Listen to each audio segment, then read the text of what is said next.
Imagine you're sitting at the table, face to face with Elon Musk.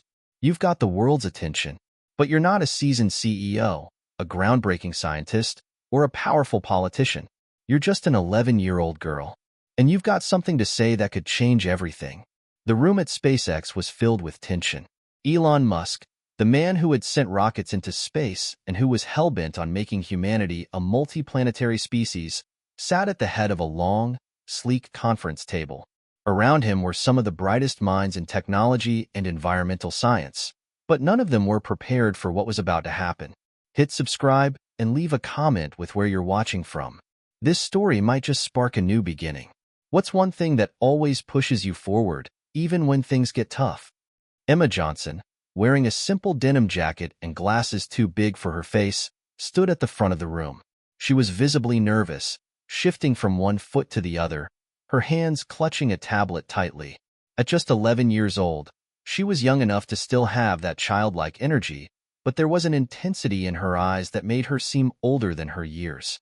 The world had been watching for weeks, ever since news broke that this young girl from Ohio had solved a piece of the climate crisis puzzle, a piece so revolutionary that it had Elon Musk's attention.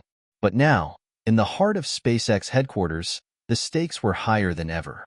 Emma had flown all the way to California to present her findings to Elon and a select group of experts. And the moment had come. There was no turning back.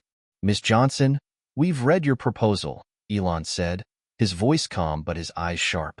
"It's ambitious, but I'm going to be honest. Climate change is a massive, complicated problem, and we've tried nearly everything, from solar energy to electric cars. What exactly makes your idea different?" Emma took a deep breath, her hands steadying as she swiped the tablet. On the screen, a complex diagram appeared, lines and graphs that made most of the people in the room squint. But the moment they saw it, their skepticism began to crack. Elon raised an eyebrow. "You're saying this can reverse the effects of climate change? Entire ecosystems could be restored in years, not centuries." Emma nodded slowly. "Yes, but it's not just about technology. It's about understanding the way nature has been working all along. My solution isn't just a band-aid. It's the missing link to reset how we live on this planet." The room fell silent. Elon leaned forward, his fingers interlaced, his gaze locked on the young girl in front of him. "Okay," he said, voice low. "Explain it to me." Hit subscribe and leave a comment with where you're watching from. What would you do if you were in Elon Musk's shoes right now? Would you believe in this young girl who says she has the answer? Let's find out. Elon Musk had spent decades carving out his empire: Tesla, SpaceX, Neuralink. His name was synonymous with the future. But despite his track record of revolutionizing industries, there was one thing that had haunted him: climate change. He'd done everything he could with solar power, electric vehicles, and even talks of sending humanity to Mars. But still, it wasn't enough. He'd invested billions, thrown his heart and soul into his ventures, but nothing felt like the one thing that would turn the tide for Earth. Now, here he was, sitting across from a child, someone who shouldn't have the answers but somehow did. Emma Johnson, on the other hand, had lived a completely different life. Growing up in a small Ohio town that had been battered by extreme weather events, hurricanes, floods, droughts, Emma's childhood had been anything but ordinary. Her family wasn't rich. Her parents were scientists, not billionaires. They didn't have private jets or cutting-edge labs. But they had something just as powerful: a love for science, a hunger for knowledge, and the will to solve the problems that no one else dared to touch. Emma had always been the curious one. At age 7, she was already reading environmental science journals for fun. By age 9, she could hold her own in a debate about carbon emissions or renewable energy. But her breakthrough came when she was 11. One night, sitting in her room, looking out the window at a lightning storm, she had a sudden realization. The weather patterns, the destruction, the strange shifts in the seasons, were all linked in ways scientists hadn't yet connected. The systems of nature were more interconnected than anyone had ever understood. That night, she sketched out her first diagram, the foundation of what would become her world-changing idea. By the time she was 11, Emma had cracked a scientific puzzle that had stumped experts for generations. Elon was skeptical, But he wasn't dismissing her. Not yet. He had to know more. His mind raced, calculating probabilities, testing her theory in real time. Could a child really be the one to solve climate change? Could she really have something that could change the world? How did you come up with this? Elon asked, leaning back in his chair. Emma's fingers danced across the tablet, bringing up a series of data sets, detailed models of ecosystems, atmospheric shifts, and environmental interactions. She explained, I started with the patterns in weather systems, like how climate change is accelerating in some areas while other areas are stagnating. It's not just the CO2 levels. It's the way Earth's systems work together that no one has been able to map out completely. I combine this with research on energy transfer in plants and water cycles. What we've been missing is how nature can regenerate itself when given the right conditions. Elon's expression softened. So, you're saying that nature has a built-in mechanism to restore balance. We just need to trigger it? Exactly, Emma said, a spark in her eyes. The Earth is like a huge, self-regulating machine. We just need to figure out how to help it work again. The room was quiet. Elon and the others exchanged looks. It was a bold statement, but there was something undeniably compelling about Emma's confidence. All right, Elon said, standing up, we'll test your theory. But let me be clear. If this doesn't work, you won't get another chance. Climate change isn't patient. This is bigger than anything we've ever done. So, can you handle that kind of pressure? Emma looked him straight in the eye. I've been handling pressure my whole life. Elon nodded slowly, the weight of the moment settling in. Then let's get to work. Elon Musk wasn't always the icon he was today. Before Tesla, before SpaceX, before the endless media coverage, Elon Musk was simply a boy with a relentless thirst for knowledge. Born in Pretoria, South Africa, Elon had always been the curious type. By the time he was 10 years old, he had already taught himself how to program computers. He was a natural at picking apart things and putting them back together, often trying to fix broken electronics and gadgets. But unlike many children who might outgrow such habits, Elon's curiosity didn't fade. It blossomed into an obsession with technology, physics, and the future. But as his intellect grew, so did his frustration with the world around him. He didn't fit in. As a teenager, he was bullied and ostracized, his mind too far ahead of the others. The pain of rejection was something that stuck with him. Still, Elon didn't give up on his vision. Instead, he channeled that frustration into his work. When Elon arrived in the U.S. for college, he was determined to make a mark. He moved to California, first attending Stanford University for graduate school, but soon dropped out to pursue his entrepreneurial dreams in Silicon Valley. He had big plans. He wasn't just going to change a few industries, he was going to revolutionize them. But even with his wealth and success, something had always gnawed at him. The future of humanity wasn't just about technological innovation, it was about survival. That's what led to his focus on climate change. It was a passion that started with the development of electric cars at Tesla, then expanded to solar energy with SolarCity, and later to space exploration through SpaceX. He had always known that space was humanity's backup plan, but Earth, his home, was at risk. Despite his efforts, despite his billions, Elon felt a nagging emptiness. He knew there was something more he could do to stop the environmental devastation, but nothing seemed to be enough. He wasn't sure if anyone had the answers, not even himself. The arrival of Emma Johnson, an 11-year-old with a seemingly impossible solution, presented him with an unsettling reality. Could she be the one to provide the breakthrough he'd been searching for? Emma Johnson's story wasn't one of glamour or wealth. She didn't grow up surrounded by the luxuries of Silicon Valley or in the shadow of great scientific minds. Her home was modest, a small, single-story house in a tight-knit town in Ohio. Emma's parents, both passionate scientists, were her guiding stars. Her father, Dr. Daniel Johnson, was an environmental scientist who had worked on various sustainability projects for decades, trying to understand the delicate balance of Earth's ecosystems. Her mother, Dr. Lila Johnson, was a climate data analyst, working tirelessly to predict weather patterns and the long-term effects of climate change. From an early age, Emma was immersed in the world of science. Her toys weren't dolls or action figures. They were magnifying glasses, chemistry sets, and microscopes. While other kids played outside, Emma read scientific journals. By the time she was 7, she could discuss weather patterns, the greenhouse effect, and the importance of biodiversity as fluently as her peers could talk about cartoons. But it wasn't until she was 9 that Emma's interest in climate change grew personal. The town where she lived had been hit by a severe drought that lasted for months. Crops failed, water supplies dwindled, and the rivers that once flowed freely had turned to dry beds. Emma's parents, along with others in the town, did everything they could to mitigate the effects, but nothing seemed to work. The problem wasn't just local, it was global. Emma would sit by the window late at night, watching the stars and wondering what she could do to help.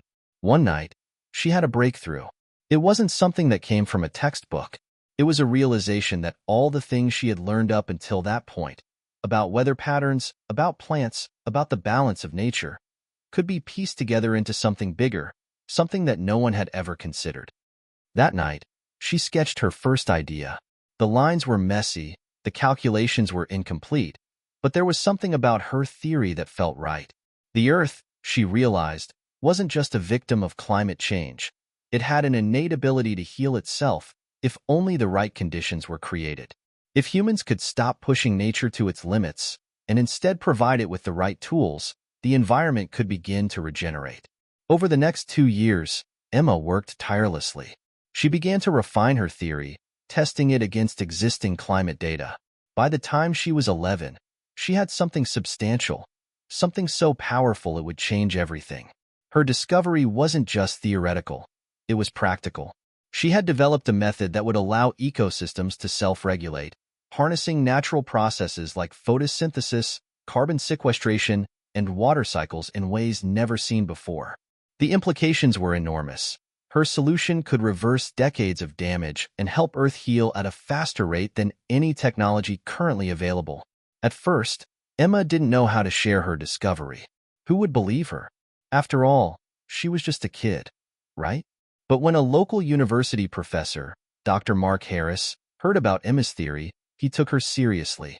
He arranged for Emma to present her work at a global environmental conference. From there, things snowballed. Emma was thrust into the limelight, and soon, Elon Musk had heard about her.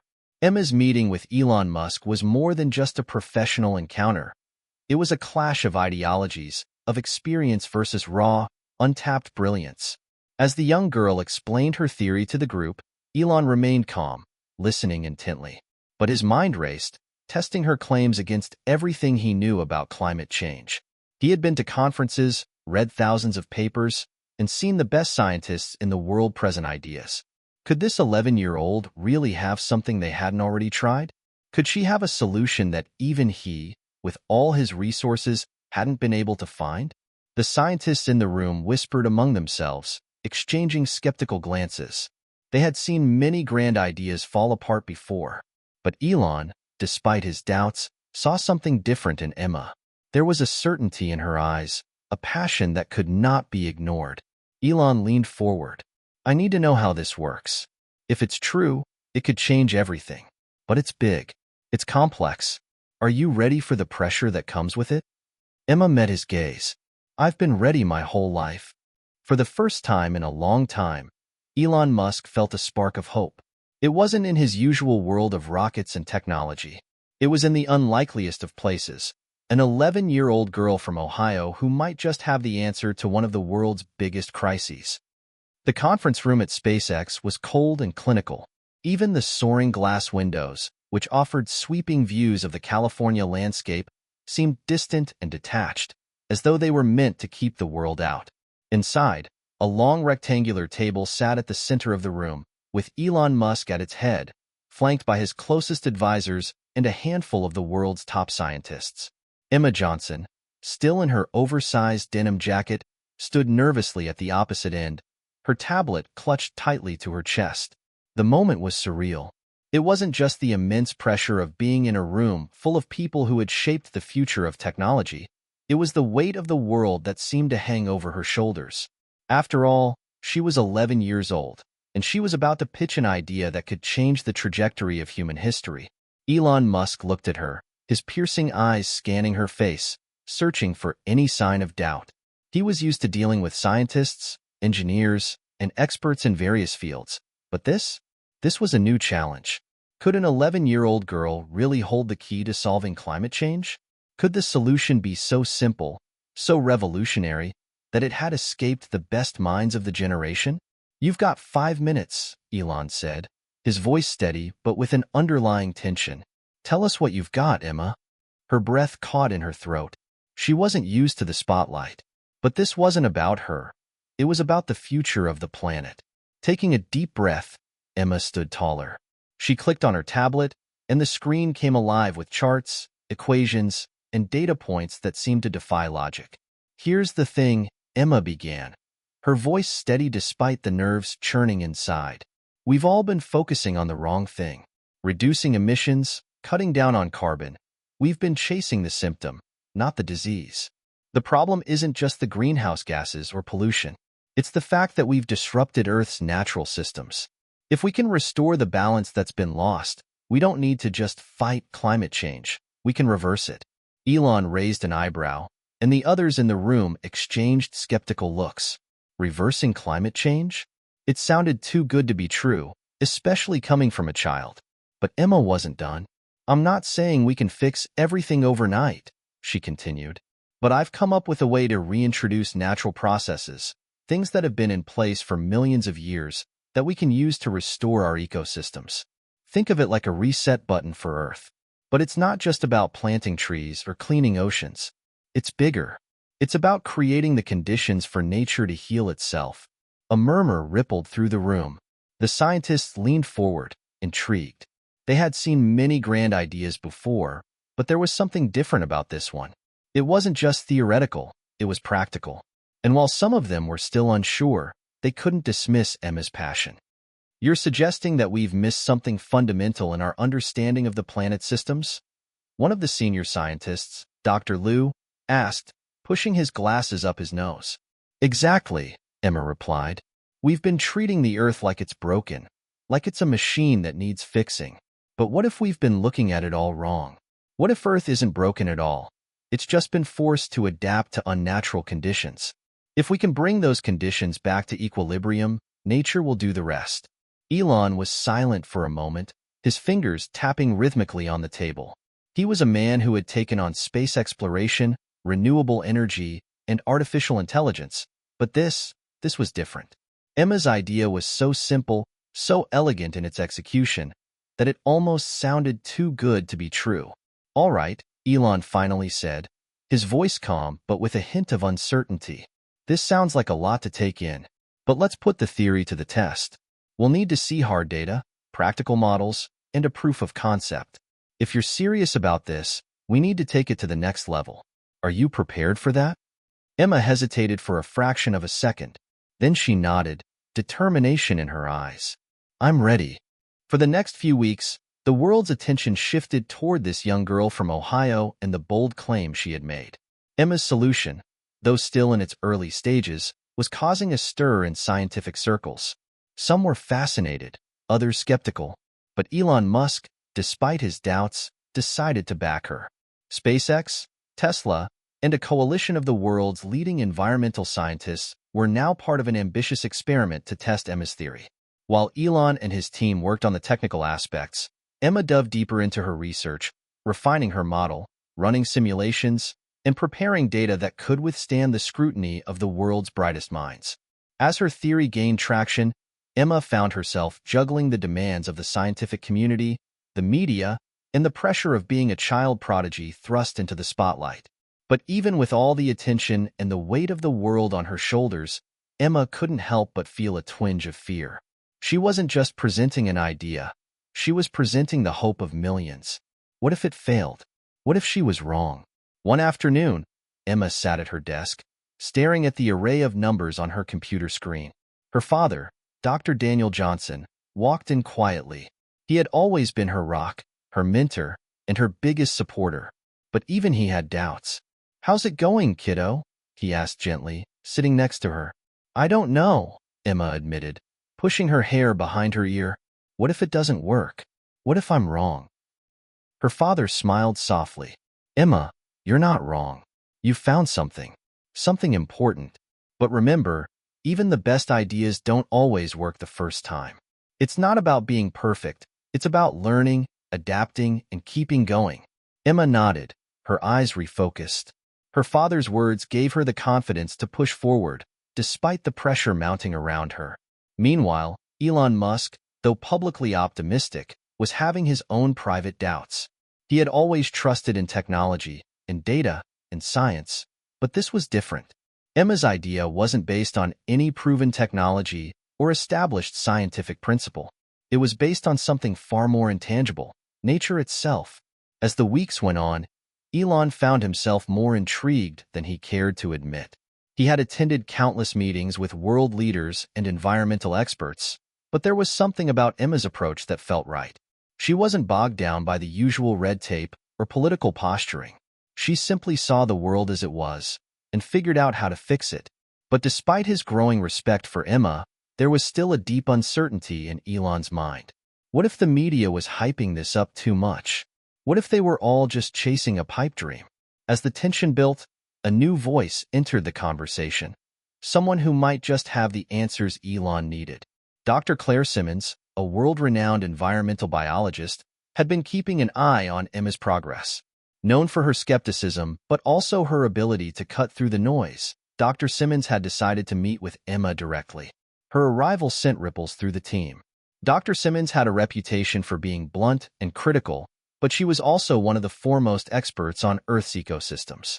She would be the final test for Emma's theory. If anyone could debunk it, it was Dr. Simmons.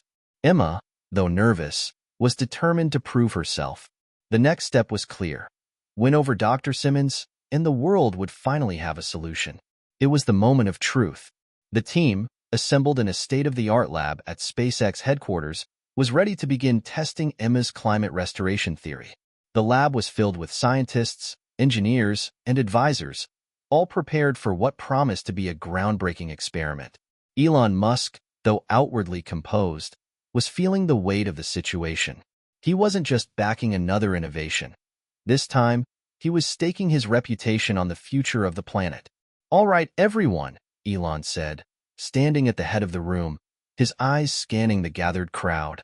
"We've got one shot at this. Let's make sure we do it right. Emma, we're ready when you are." Emma stood nervously at the center of the room, a little out of place among the sea of suits and lab coats. But her resolve hadn't wavered. This was her moment, and she couldn't afford to let fear take over. She glanced at the tablet in her hand and, for the 100th time, double-checked her calculations.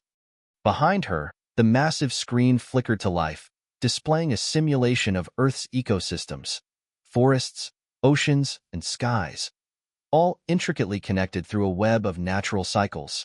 Emma tapped the screen, zooming in on the area she had focused on, the restoration of damaged ecosystems through the introduction of bioengineered organisms that could accelerate carbon sequestration and improve water retention in soil. Essentially, Emma began, her voice steady despite the nerves. What we're doing is mimicking nature's own processes, but accelerating them in a controlled environment. The solution doesn't rely on any new technology, just nature doing what it's always done, only faster.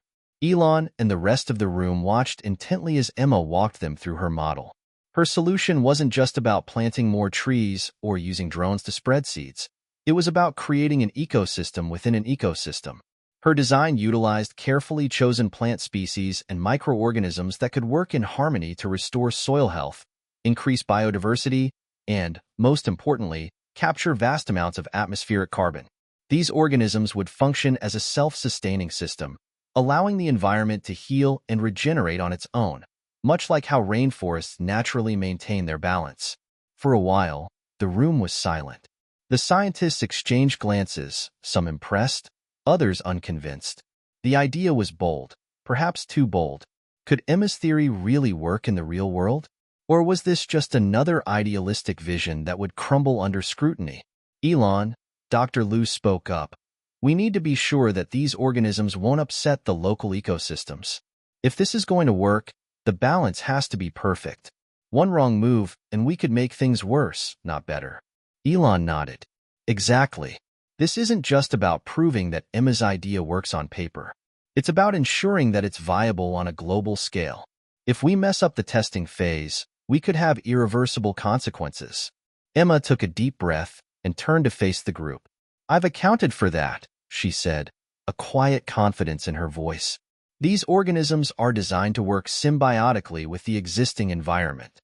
They won't overpower or disrupt the natural balance. They'll enhance it. But we have to start small, with a controlled environment, before moving to larger-scale implementation.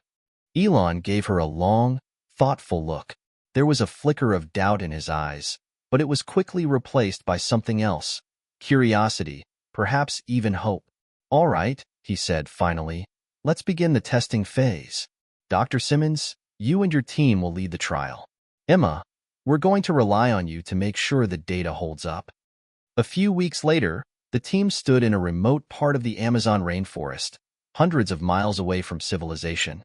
This wasn't just a symbolic test. It was the proving ground.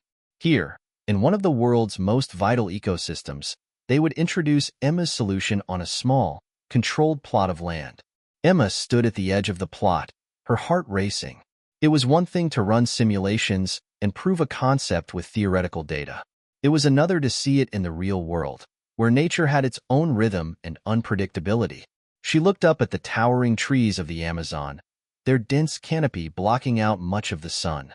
The forest was vast, alive with the hum of insects, the rustle of leaves, and the occasional distant call of wildlife. It was the world's most powerful carbon sink, but even here, the effects of climate change were becoming painfully evident. Deforestation, wildfires, and rising temperatures were taking a toll. This is it, Elon said, walking over to Emma, his hands shoved in his pockets. I know you believe in this, but we have to remember, nature doesn't always follow our rules. No matter how much we want to believe it's going to work, it could still fail. Emma nodded. I know, but it's our best chance. I've seen the data. We just need to give it time. The team, consisting of biologists, engineers, and environmental scientists, set to work. The goal was to introduce Emma's engineered organisms into the soil and observe how they would interact with the existing plants, microorganisms, and the ecosystem's natural processes. They placed sensors deep into the ground, set up weather stations, and took soil samples. For the next several weeks, they would monitor the data closely, documenting every change. As the days passed, something remarkable began to happen. The soil, which had been depleted by years of over-farming and climate change, started to show signs of improvement. The plants began to thrive, their roots digging deeper into the enriched soil. The carbon content in the air slowly began to drop, even in the small test area. Emma felt a surge of excitement, but she kept her emotions in check. She knew the real challenge lay ahead, sustaining this initial progress. But as they moved forward with the experiment, cracks began to appear in the foundation of Emma's plan. Dr. Simmons, though a strong advocate for the project, started to raise concerns about the long-term effects. We're seeing positive results now, but what happens when these organisms spread beyond the test zone? Can we control their growth in the wild? What if they outcompete native species? Emma had anticipated these concerns. That's why we've engineered them to be self-limiting. They're designed to naturally reach a balance with their environment. If things go too far, they'll stop growing. Elon had his own reservations. He had invested millions in this experiment, but the stakes were rising by the day. The world was watching, and failure wasn't an option. The tension in the team was palpable. Everyone knew that the moment the solution left this controlled area and moved into the real world, it could either be a global success or a monumental disaster. And the clock was ticking. Then, a few weeks into the trial, something unexpected happened. The test area, which had once been barren and lifeless, was beginning to show signs of a true environmental recovery. Not only was the soil more fertile, but the plants that had been introduced were flourishing. Biodiversity was increasing. The local insect population had begun to return, and even small animals were starting to make their way back. The data was undeniable. Emma's solution was working, not just in theory, but in reality. Elon stood with Emma and Dr. Simmons, looking out at the test plot. His face, which had once been etched with skepticism, now held a look of awe. This is incredible, Elon said, his voice tinged with wonder. You've done it, Emma. You've really done it. Emma smiled, but there was no time for celebration. They were still in the early stages. The real challenge would come when the solution was scaled up to larger ecosystems and eventually global implementation. We've got a long way to go, Emma replied, her gaze fixed on the land ahead. But this is just the beginning. Back at SpaceX headquarters, the buzz surrounding Emma's project had reached a fever pitch. News outlets across the world were reporting on the 11-year-old climate genius who had designed a potential solution to climate change. Elon Musk's gamble was starting to pay off, or so it seemed. But as the world watched in awe, something unsettling began to unfold behind the scenes. The initial success in the Amazon had led to a wave of excitement, but with it came mounting pressure from political leaders, investors, and environmental organizations. Everyone wanted a piece of Emma's solution, and they all had their own agendas. Elon sat in his office, scanning through a series of urgent emails. Governments were calling, asking for access to the data. Major corporations were eager to fund the next phase of the project, while environmental groups were demanding that the solution be rolled out faster than anyone could reasonably manage. He felt the weight of the world on his shoulders, and the pressure was starting to crack his calm demeanor. "I knew this wouldn't be easy," he muttered to himself, leaning back in his chair. "But this is something else." There was a knock at the door, and Emma stepped inside. She had grown more confident in the months since the initial test, her once nervous demeanor replaced by a quiet determination. But even she couldn't escape the magnitude of what was happening. "How's it going?" Elon asked, pushing aside his papers and motioning for her to sit. Emma shrugged, her eyes a little tired. "It's good, but also kind of scary. Everyone's been calling me a climate savior, but I didn't think it would get this big. I feel like it's all going too fast." Elon nodded, understanding the pressure she was under. "You're not alone in this. It's my job to make sure this doesn't spin out of control. But I have to admit, the attention is overwhelming. People are expecting results right now." Emma looked down at her shoes, anxiety creeping back in. "What if I can't do it? What if I'm wrong and it all fails?" "Elon has a point," said Dr. Simmons, entering the room and taking a seat next to Emma. "There's a huge risk involved. We've seen success in the test zones, but we haven't even scratched the surface. Scaling up, especially to a global level, introduces unknowns. We need to be cautious." The atmosphere in the room became heavier, the weight of their shared responsibility settling over them. "But," Dr. Simmons added, after a moment of silence, "there's a way forward. We need a larger-scale experiment, a real-world trial that can prove Emma's solution works on a broader level. We need to test this in different environments, with varying ecosystems, before we even think about implementing it globally." Emma nodded, the pressure beginning to lift slightly as Dr. Simmons spoke her mind. The idea of scaling the solution was daunting, but she felt reassured by the seasoned scientist's approach. "We'll need to build partnerships with more regions, other ecosystems around the world. The Amazon was just the start. We need to show that this can work in dry, arid areas, in urban settings, and in places already heavily affected by climate change. The real question is, can it work everywhere?" Elon's eyes narrowed, and he turned back to Emma. "You're not alone in this. We'll expand the testing phase, and I'll make sure we get the resources we need. But we have to be careful. If we rush, it could backfire. The world is watching, and failure isn't an option." Emma bit her lip, nodding. "Okay, let's do it." But even as Emma and her team made their preparations for the next phase of testing, trouble was already brewing. Behind the scenes, powerful forces were starting to clash. Several large corporations, including some with ties to the fossil fuel industry, saw Emma's solution as a threat to their profit margins.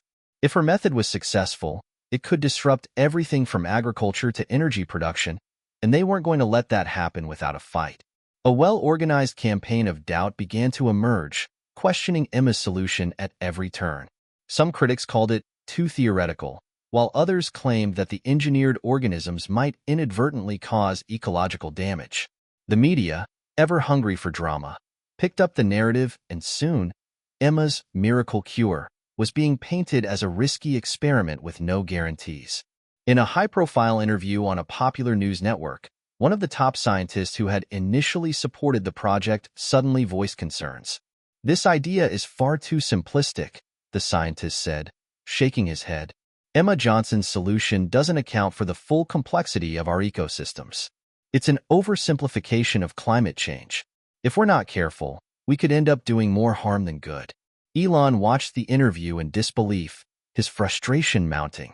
He knew the risks, but he also knew that the stakes were too high to back out now. "What's going on, Emma?" he asked, pacing in his office. "This is bigger than us now. You've got to be prepared for everything they'll throw at you." Emma, sitting at her desk, rubbed her eyes. The public scrutiny was becoming harder to ignore.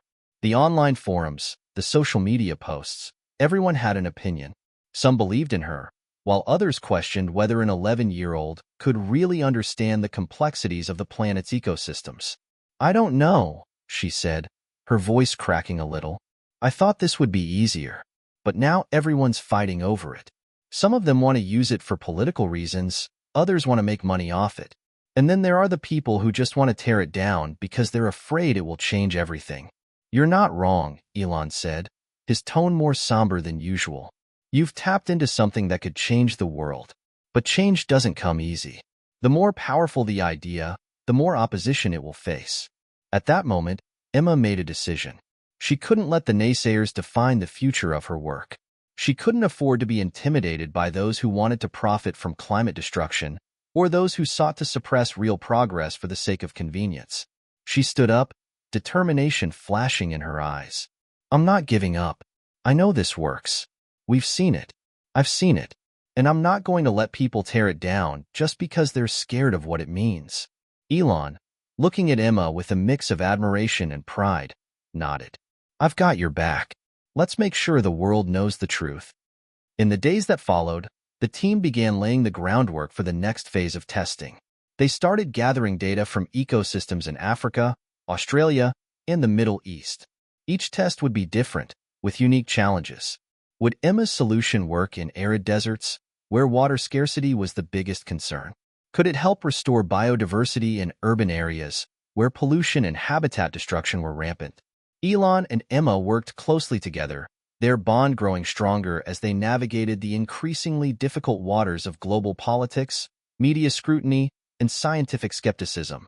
Emma's solution was being tested on a grand scale, but even with the most promising results, there were still risks.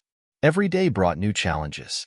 Environmentalists demanded transparency, business leaders pushed for quicker results, and governments debated who would control the implementation of Emma's solution. But Emma never wavered in her belief that the key to reversing climate change was rooted in nature, not in technology or corporate interests. The pressure was mounting. Emma and Elon knew that they had just begun a journey far larger than they'd anticipated. As the world's media continued to buzz around Emma's climate solution, the story began to evolve, becoming less about science and more about power. Governments, corporations, environmental NGOs, and private investors were all eager to stake their claim.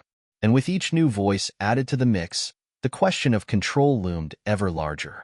The team had already launched a series of pilot programs in multiple regions around the world: Africa, the Middle East, and Southeast Asia. But these early tests were still in their infancy, and the world had begun to demand results. Emma's solution was no longer just a potential fix for the environment. It had become a global currency, a tool that could shift the balance of power. Elon sat in a dimly lit conference room, flipping through data reports from the test sites. The screen in front of him flickered with graphs and projections that painted a promising picture. Carbon levels were dropping, water retention in drought-ridden regions was increasing, and biodiversity was slowly beginning to recover. However, the data was still preliminary. If they wanted to prove Emma's solution on a global scale, they needed to move fast, and that meant taking risks. "We can't keep up this pace," Elon said, running his hand through his hair. "Everyone's waiting for a silver bullet, and we're still testing in small pockets." Emma stood at the window, her arms crossed, staring out at the sprawling view of the SpaceX campus. "But we can't rush it either. If we scale this too quickly, we could risk more than just failure. We could destroy the balance that's already beginning to form." "You're right," Elon said, rubbing his chin. "But the world isn't waiting. Climate change is accelerating, and people are starting to lose patience." Just then, A knock on the door interrupted their conversation, and Dr. Simmons entered with a serious expression. "We've got a problem," she said, her voice low. "The United Nations is ready to fast-track Emma's solution, but they're also demanding more accountability, more transparency. They're pushing for a global framework to oversee the trials. Governments are ready to act, but only if they control the rollout." Elon's eyes narrowed. "What do they want from us?" Dr. Simmons hesitated. "They want the data, all of it. And they want Emma's solution to be a global public good, not something controlled by private entities. They're talking about the formation of a new global authority to manage the deployment." Emma felt her heart sink. She had always dreamed of solving climate change, but she never imagined it would come with so many strings attached. The idea that her solution might become another tool in the hands of powerful political bodies scared her. What would that mean for the integrity of her work? Could she trust governments and large corporations to keep their promises to put the planet first? "I can't let them take control of it," Emma said softly, turning toward Elon. "This was never about making money. This was about giving the Earth a chance to heal." Elon knew the stakes were high, but he also understood the broader implications. "I agree," he said firmly, "but we also can't ignore the political realities. If we refuse to cooperate, it might delay the whole process. That's time we can't afford." The room fell silent. It was clear that a decision had to be made, but which path would ensure the solution was implemented ethically and on a global scale? As the pressure from global governments continued to build, so did the reaction from the public. Emma's solution was on everyone's lips, and the response was far from uniform. Environmental activists rallied behind her, calling for swift implementation, while corporate lobbyists fought to control the terms of the rollout. Meanwhile, climate skeptics used every platform they could to discredit her work. A major online debate had erupted. On one side were groups who saw Emma's solution as a beacon of hope. They praised her for coming up with a low-cost, scalable solution to climate change, one that didn't rely on expensive, untested technologies. They argued that if it succeeded, Emma's method could restore balance to ecosystems worldwide. On the other side were the skeptics, some of whom were well-known figures in the scientific community. They accused Emma of overselling her solution, warning that there were too many unknowns. Could engineered organisms really maintain balance across ecosystems without unforeseen consequences? Could they adapt to every climate condition without causing more harm than good?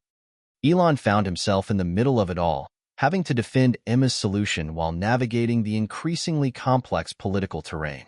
He spoke at conferences, appeared on news programs, and participated in global summits, all while trying to manage the growing storm of opinions, both for and against. But it wasn't just the debate that concerned Elon. It was the world's growing desperation. In a landmark report, the Intergovernmental Panel on Climate Change, IPCC, predicted that the world had less than a decade to make a significant impact on emissions or face irreversible consequences. Temperatures were rising faster than predicted.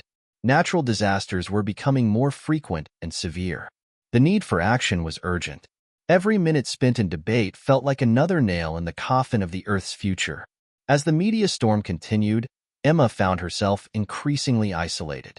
Her phone buzzed constantly with calls and messages from world leaders, philanthropists, and corporate moguls, all wanting to partner with her. Some offered their support, while others were simply looking for ways to capitalize on her success. At the same time, she couldn't escape the growing pressure to make her solution fit within the framework of political agendas. Governments wanted to control how it was implemented. Big corporations wanted to monetize it.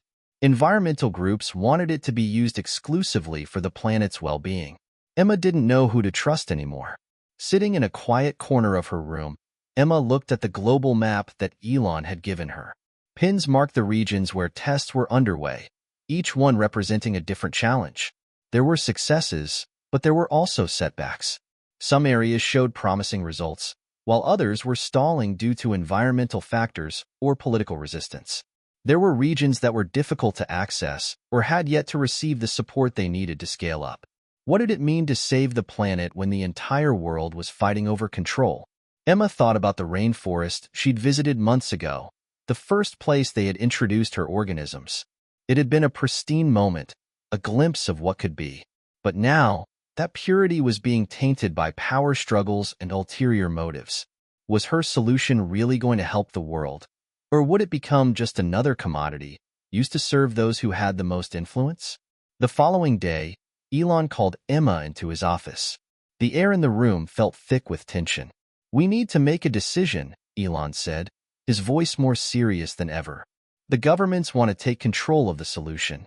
They're pushing for a framework that guarantees it's used fairly. And corporations want to partner with us. They're offering billions to scale it up." Emma sighed. "And the question is, should we let them?"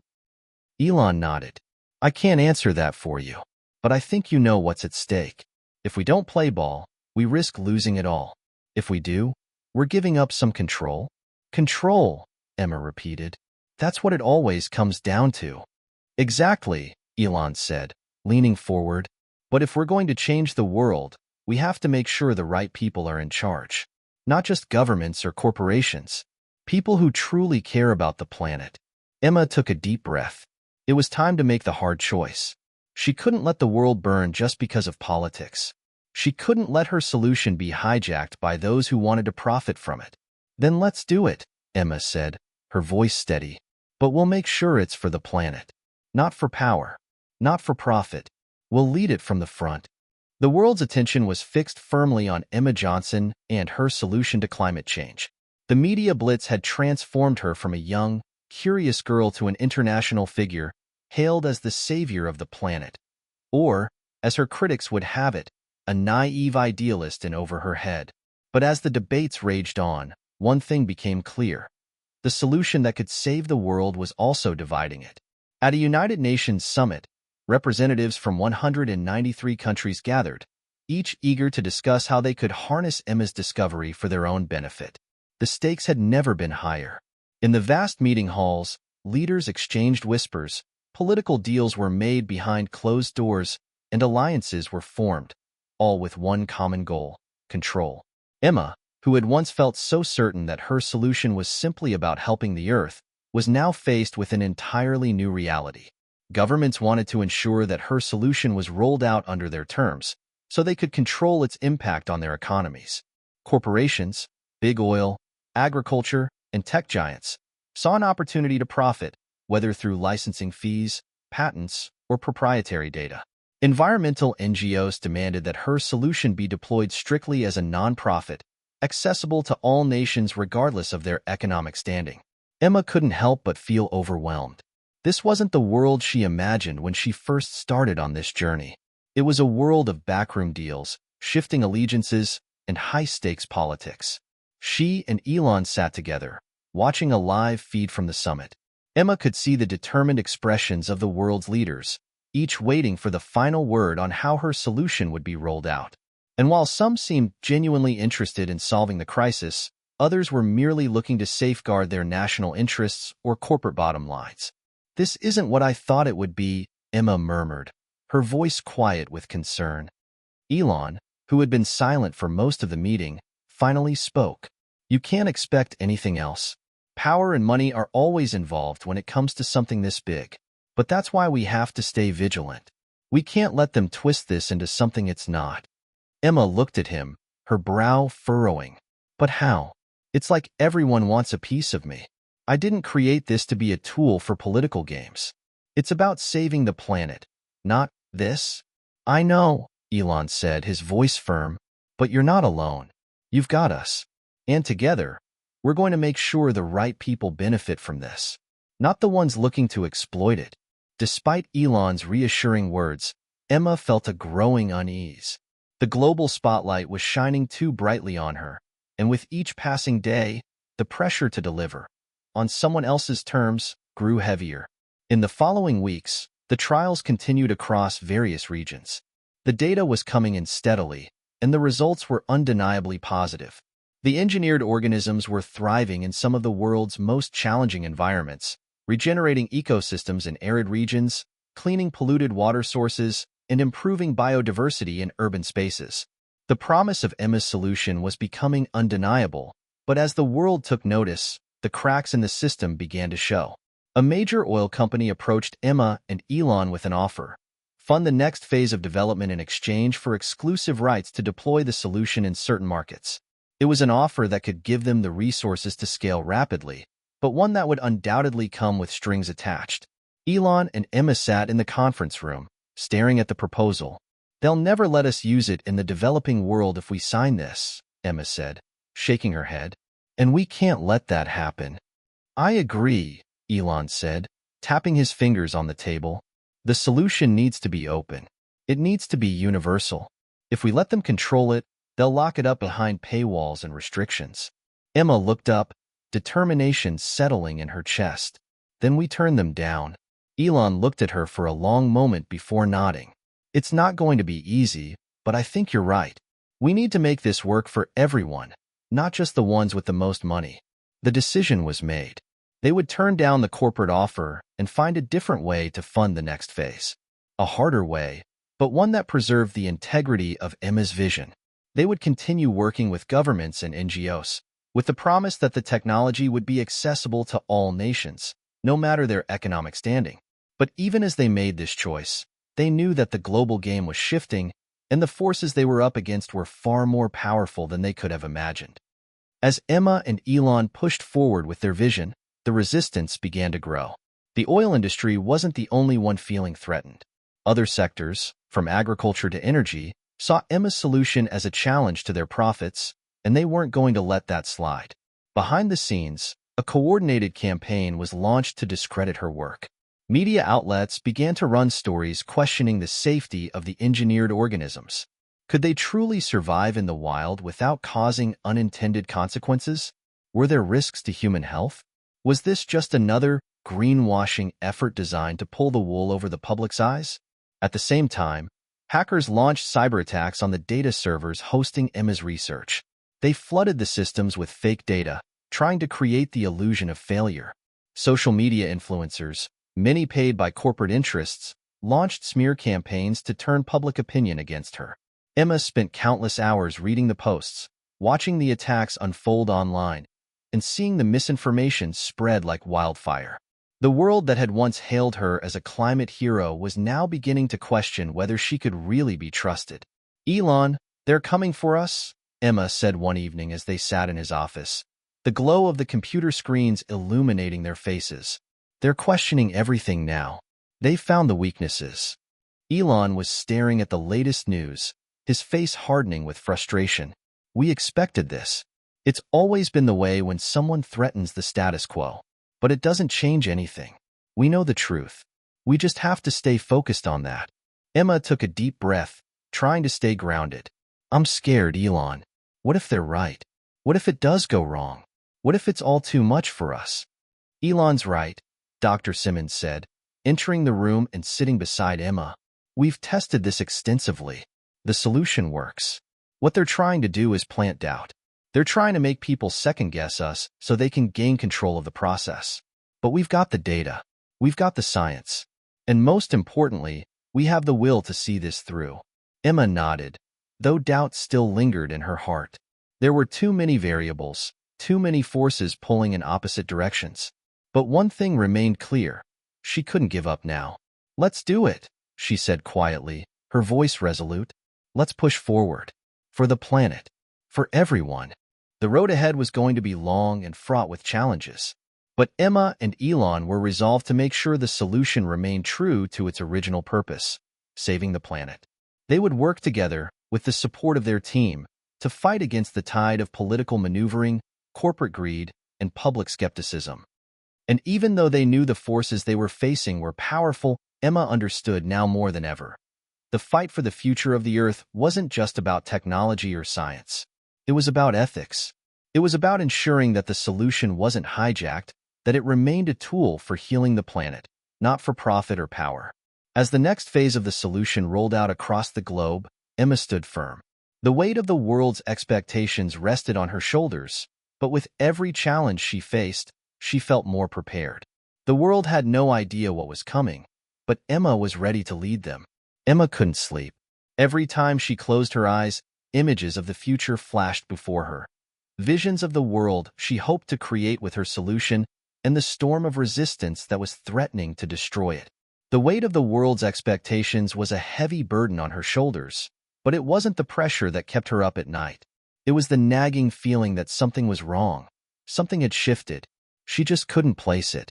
The morning after another heated round of debates with world leaders, Emma's phone buzzed with an urgent text from Elon. It simply read, "You need to see this. Now." Her heart skipped a beat. What was it this time? Another attack on the validity of the solution? A new political hurdle? But nothing could have prepared her for what she was about to see. As she scrolled through the message thread, the text led to a link to a news article titled, "Climate Savior or Corporate Pawn? The Truth About Emma Johnson's Solution." With a sinking feeling, Emma clicked on the link. The article, published by a major news outlet with ties to powerful industry lobbyists, was a bombshell. It contained detailed reports about the early stages of her solution's development, information that only a handful of people knew. It wasn't just about the solution's technical details.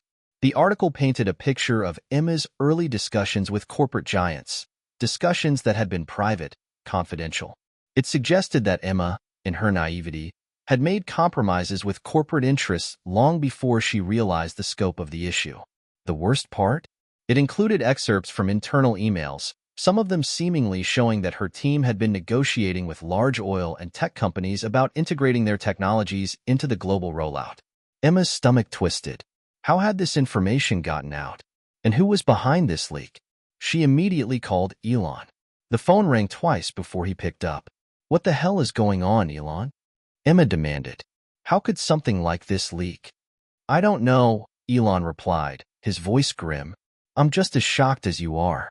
I've been working with our team to trace the source. We need to find out who's responsible for this, and fast." Emma felt a mix of betrayal and panic. She had worked so hard to maintain the integrity of the project, to keep it out of the hands of greedy corporations. But now, it was all being twisted.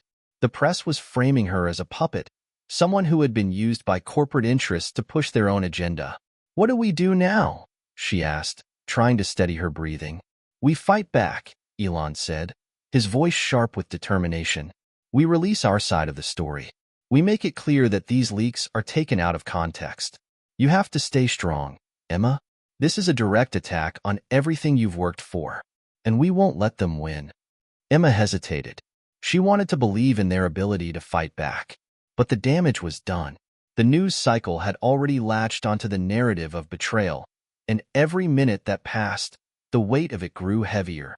The media's response was swift and brutal.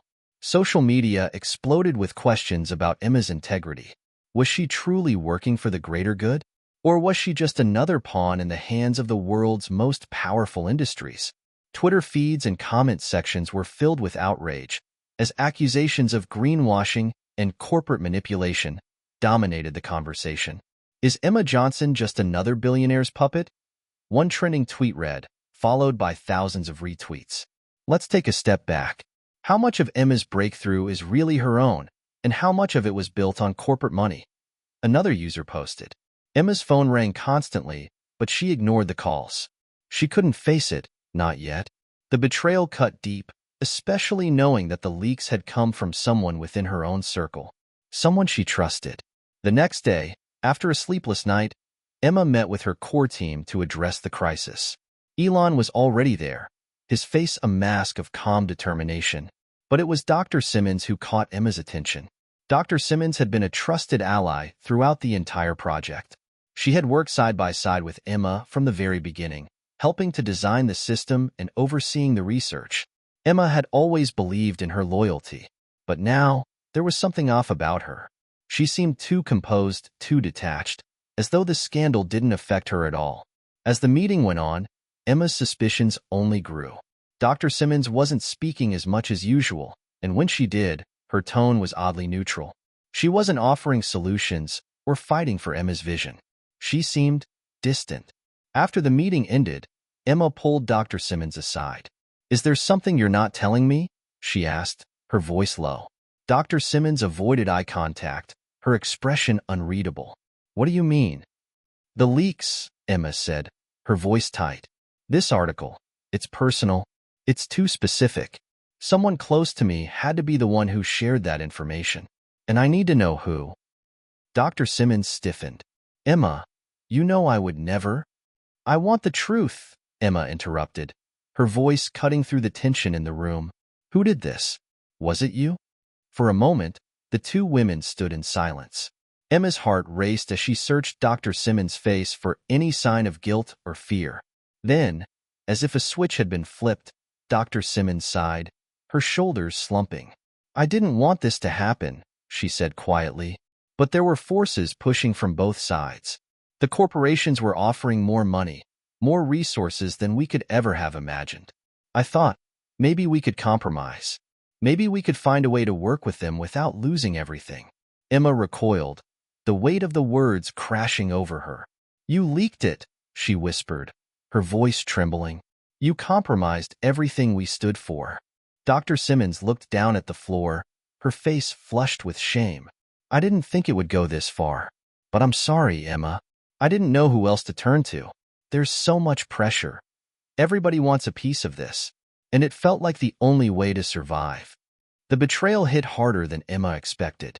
Dr. Simmons had always been the rock, the one person she could rely on to keep the team grounded, to keep them focused on the mission. But now, everything seemed so fragile. Emma didn't know who she could trust anymore. I can't work with you, Emma said softly, backing away. I can't let you be a part of this anymore. After Dr. Simmons left, Emma felt a deep emptiness settle within her. She had lost a trusted ally, someone who had been there from the beginning.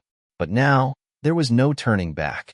The world was watching, and Emma couldn't afford to be weak.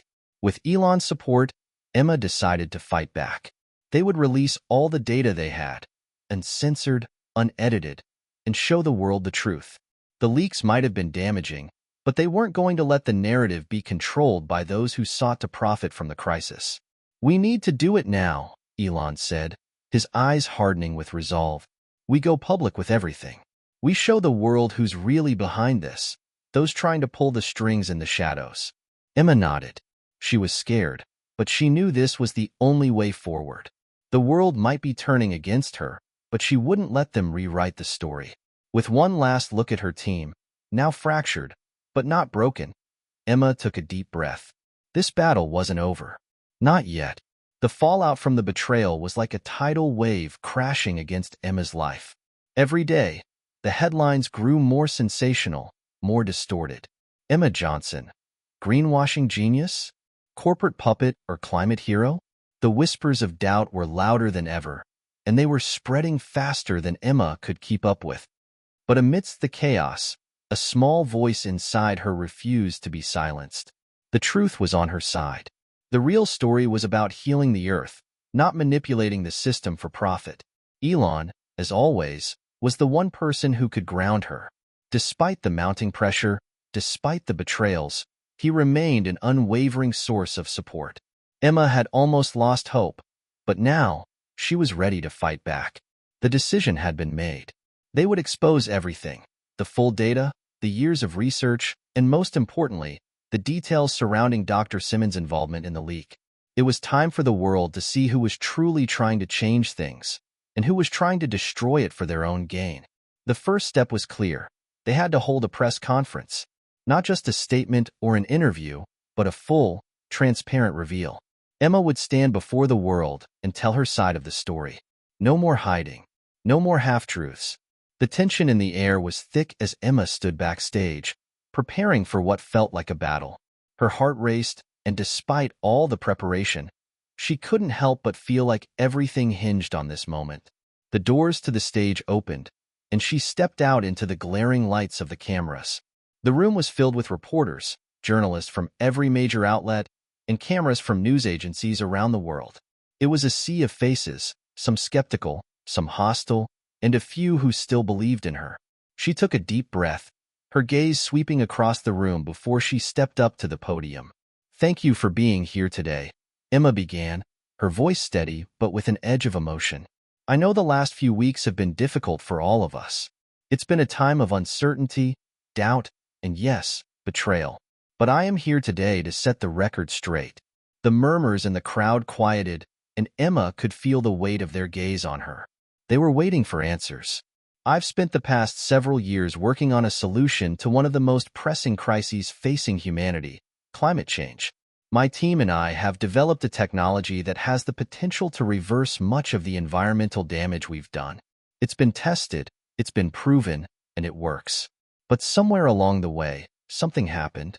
Emma paused, collecting herself. A leak occurred. Private information was shared with the press, and it's being used to paint a picture that is not only wrong but dangerous. This information was meant to remain confidential while we navigated through negotiations and protected the integrity of the project. But instead, it was twisted, manipulated, and presented as if it were some corporate scheme. A few reporters raised their hands, eager to interrupt, but Emma held up her hand.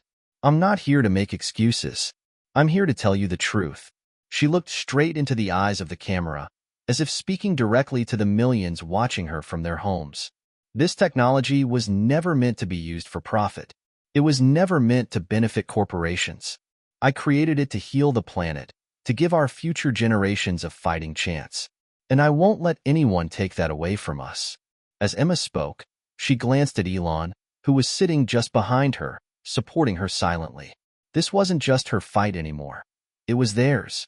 Together, they had to expose the full extent of the betrayal and reclaim the narrative. They were prepared for the backlash, but they were also prepared to fight back with the full truth. The press conference continued as Emma explained the details of the leaked emails, documents showing Dr. Simmons' communication with corporate executives, and her involvement in early discussions about partnerships with oil and tech companies. Emma was transparent about the fact that, at one point, some members of the team had been tempted by the vast resources corporate money could offer, but she made it clear that no final decisions had been made, and the project had always stayed true to its original purpose. The real turning point came when Emma revealed the full scope of her work. She displayed data from the field trials, results from multiple ecosystems across the globe, showing the undeniable success of the solution. The engineered organisms weren't just surviving, they were thriving. They were cleaning polluted waters, regenerating deforested areas, and reviving barren landscapes. I've always known that the fight against climate change wasn't just about having the right technology. It was about the people who control it, Emma said, her voice growing stronger. But I am not going to let this become another tool for greed. This solution is for the world, not for a select few. This is about all of us and the future of our planet. When the press conference ended, the room erupted into chaos. Questions were thrown at Emma from every angle. The media, which had once labeled her the villain, now began to shift their tone. Some were still skeptical, but others were willing to give her a second chance. Elon stepped forward after Emma, addressing the crowd. "We're not asking for your trust," he said, his voice steady. "We're asking for your help. The solution is real. The data is real. Now, we need the world to come together. Governments, corporations, NGOs, to help us scale this solution. But it has to be done the right way." As the press conference wrapped up, Emma felt a strange sense of relief. The world knew the truth, or at least, her side of the story. But as the cameras faded and the crowd dispersed, she realized that this was only the beginning. There would still be those who fought to discredit her. There would still be forces working behind the scenes to derail the progress. But Emma wasn't alone anymore. The people who believed in her, truly believed in her, were with her, and that was enough. Back in the privacy of their conference room, as the last reporter left, Elon turned to Emma. "You did it. You were honest, and the truth will win," he said, giving her an encouraging smile. Emma managed a tired but grateful smile. "Thank you, Elon. I couldn't have done this without you. But I know we're not out of the woods yet. There's still so much work to do." "Exactly," Elon agreed. "This is just the beginning. But I have a feeling we're on the right path." Just as they were about to leave the room, Emma's phone buzzed. It was a message from an unexpected source. "Emma, I believe in your vision. I've been watching. If you're serious about making this a reality, I want to help. Let's talk." It was from a former executive at a large tech company, someone who had been instrumental in green technologies. This could be the ally Emma needed, the kind of person who could help scale the solution without compromising its integrity. Emma's heart skipped a beat. This could change everything. "We have to meet him," Emma said to Elon. a renewed sense of purpose rising within her. This could be the partner we've been looking for. The phone buzzed again, pulling Emma from her thoughts. The day after the press conference, the world had been in a whirlwind. Some of the media had finally started to turn in her favor, but there was still an undercurrent of skepticism. Yet despite everything, Emma was feeling something she hadn't in a long time. Hope. She glanced at the message again. Emma, I believe in your vision. I've been watching. If you're serious about making this a reality, I want to help. Let's talk. The sender's name was unfamiliar to her. Dylan Hayes, a former senior executive at Green Tech Innovations. It was a company known for pushing the boundaries of environmental technology, but it had been swallowed up by larger corporate interests years ago. Emma had read about them during her early research. Their innovations had been lauded as groundbreaking, but in the end, their work had been sidelined for profit. This was a surprising turn. Dylan Hayes was no small fish. His name carried weight, and if he was serious about helping, it could mean the difference between success and failure. Without hesitation, Emma tapped the screen to reply, "Let's meet." The meeting was set for the following day in a neutral location, an upscale cafe in the city center. Emma arrived early, feeling the nerves creep back into her chest. She had just publicly battled her way out of a corporate smear campaign, and now here she was, about to meet someone who might either save her project or exploit it for his own gain. When Dylan Hayes walked in, Emma knew instantly who he was. He had the unmistakable aura of someone who had lived in boardrooms, negotiating big deals. But his face, framed with a 5 o'clock shadow and his eyes sharp with intensity, betrayed something else. There was a passion in his gaze, something genuine. "Ms. Johnson," he greeted her with a firm handshake. "Thank you for meeting with me." "Please, call me Emma," she replied, her voice even but cautious. They sat down at a corner table, away from the clamor of the cafe, and the conversation began. "I've been following your project for a while now," Dylan began, leaning forward slightly. "The solution you've developed, it's brilliant. The way you've engineered it to work in so many different ecosystems, that's revolutionary. But more than that, it's the heart behind it. The world needs a win like this." Emma studied him, unsure if she was hearing the truth or just another sales pitch. "What do you want from me?" she asked, not wanting to waste time on pleasantries. Dylan gave a small, knowing smile. "I'm not here to profit from your work. I'm here because I believe in what you're trying to do." Green Tech Innovations was bought out by a larger corporation years ago, and when that happened, the company's mission got lost. The technology we had, everything we developed, was buried because it didn't make the shareholders enough money.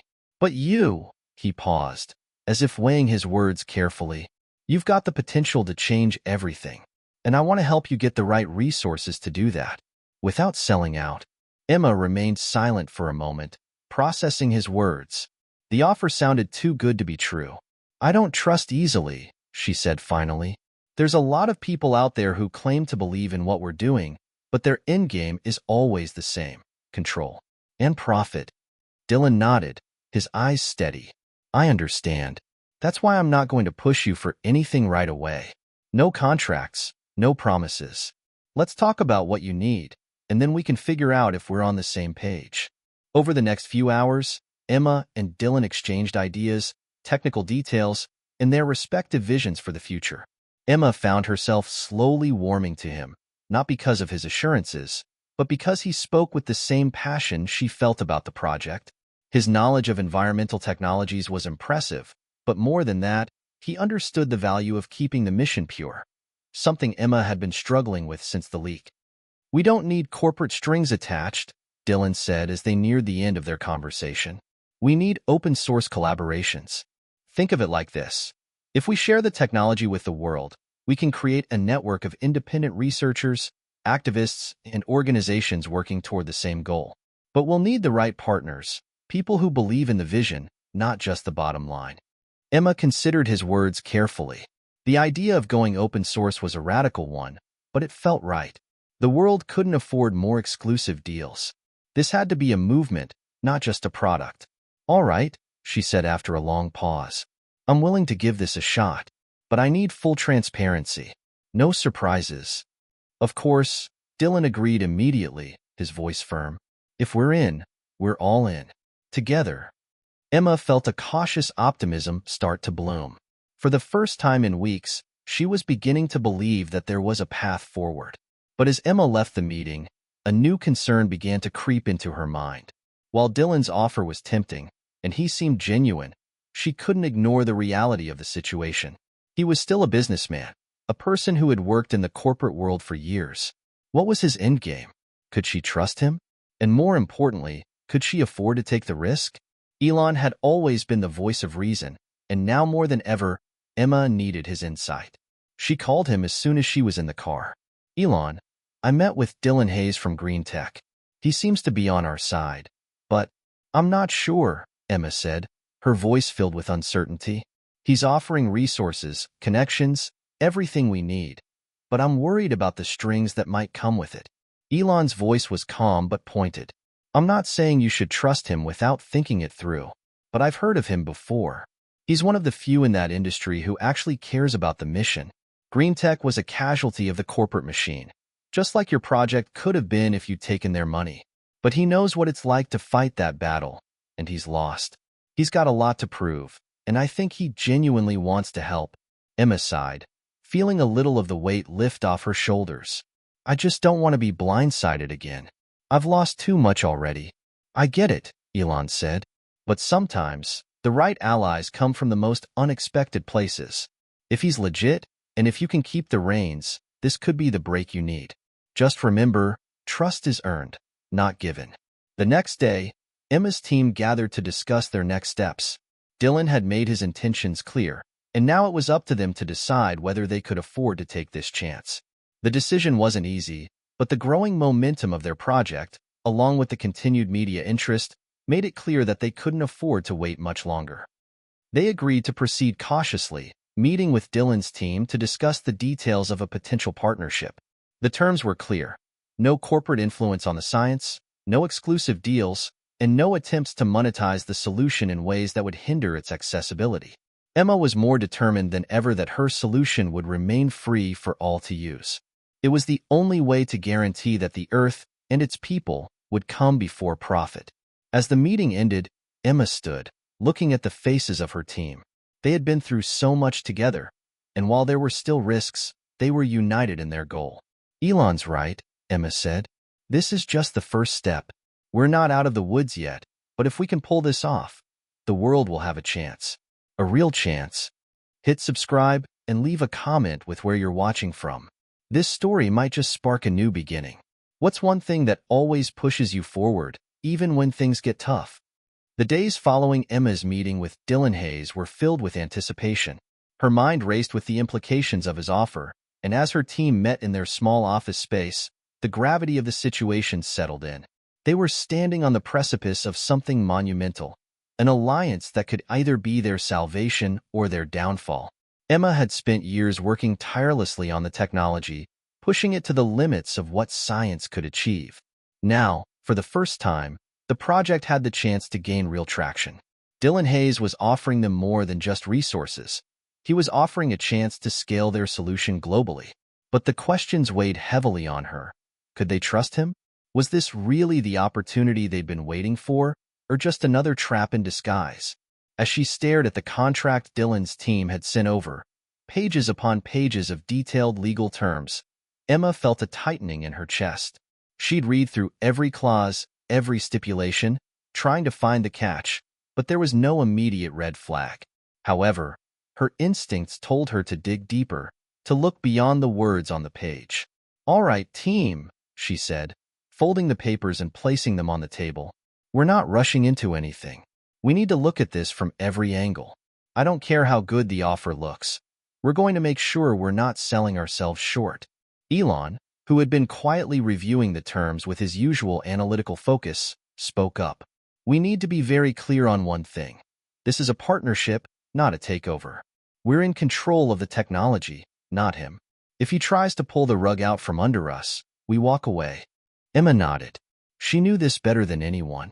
They'd fought so hard to protect the integrity of their work, and that couldn't change now. Over the next week, Emma and her team pored over the contract, line by line. The offer was straightforward in many ways. Dylan's company, Green Tech Innovations, was prepared to provide a substantial amount of funding for research, development, and global distribution. They had the connections, the infrastructure, and the influence to get the project into the hands of governments, NGOs, and private companies worldwide. But there was a clause buried deep within the terms that made Emma's stomach turn.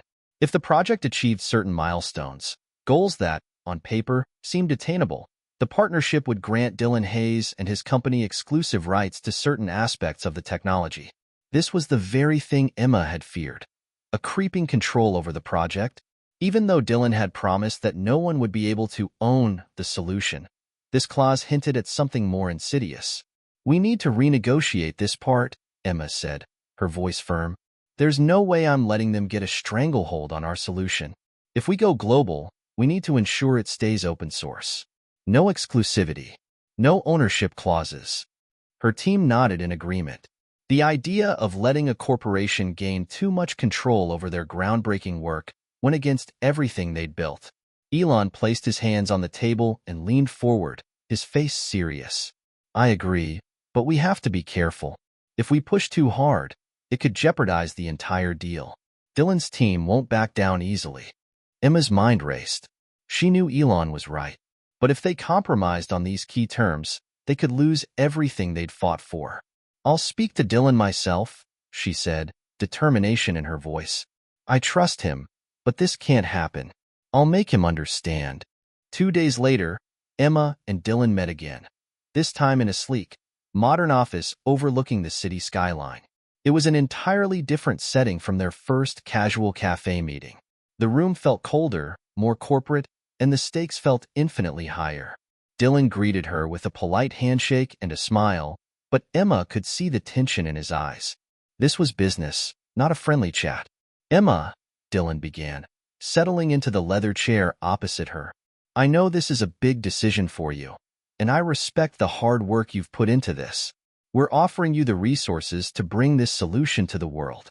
We're talking about global distribution, government partnerships, and the ability to scale like nothing you've seen before." "I know," Emma replied, her voice steady, "but there's something in the contract I can't agree with. The exclusivity clause. It undermines the very foundation of this project." Dylan sighed, leaning back in his chair. "I understand your concerns, but exclusivity isn't about control. It's about securing the future of the project. We need to guarantee that it will be protected, that it won't be buried or co-opted by other companies who don't have the same vision. If we don't protect it, there's a real risk it'll be lost to the corporate machine." Emma stood her ground, her eyes unwavering.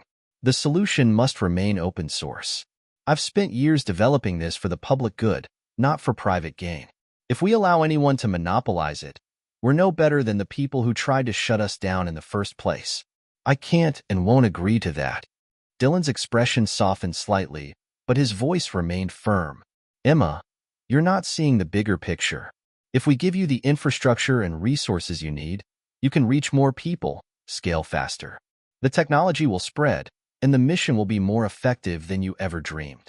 This isn't just about control. It's about the larger impact we can have." "I know," Emma said, taking a deep breath, "but I believe the solution works best when it's free. If we limit it, we risk losing the very thing that makes it revolutionary, its accessibility." There was a long silence between them, and Emma could see the gears turning in Dylan's mind. He wasn't someone who gave up easily, but he was also a businessman who knew when to make a deal. Finally, he spoke. "All right, let's make a compromise. We'll remove the exclusivity clause, but we need to have some level of protection for the intellectual property.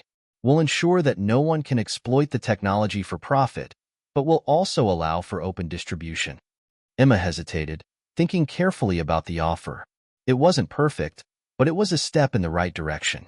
She needed to be careful not to push too hard, or she risked losing the partnership entirely.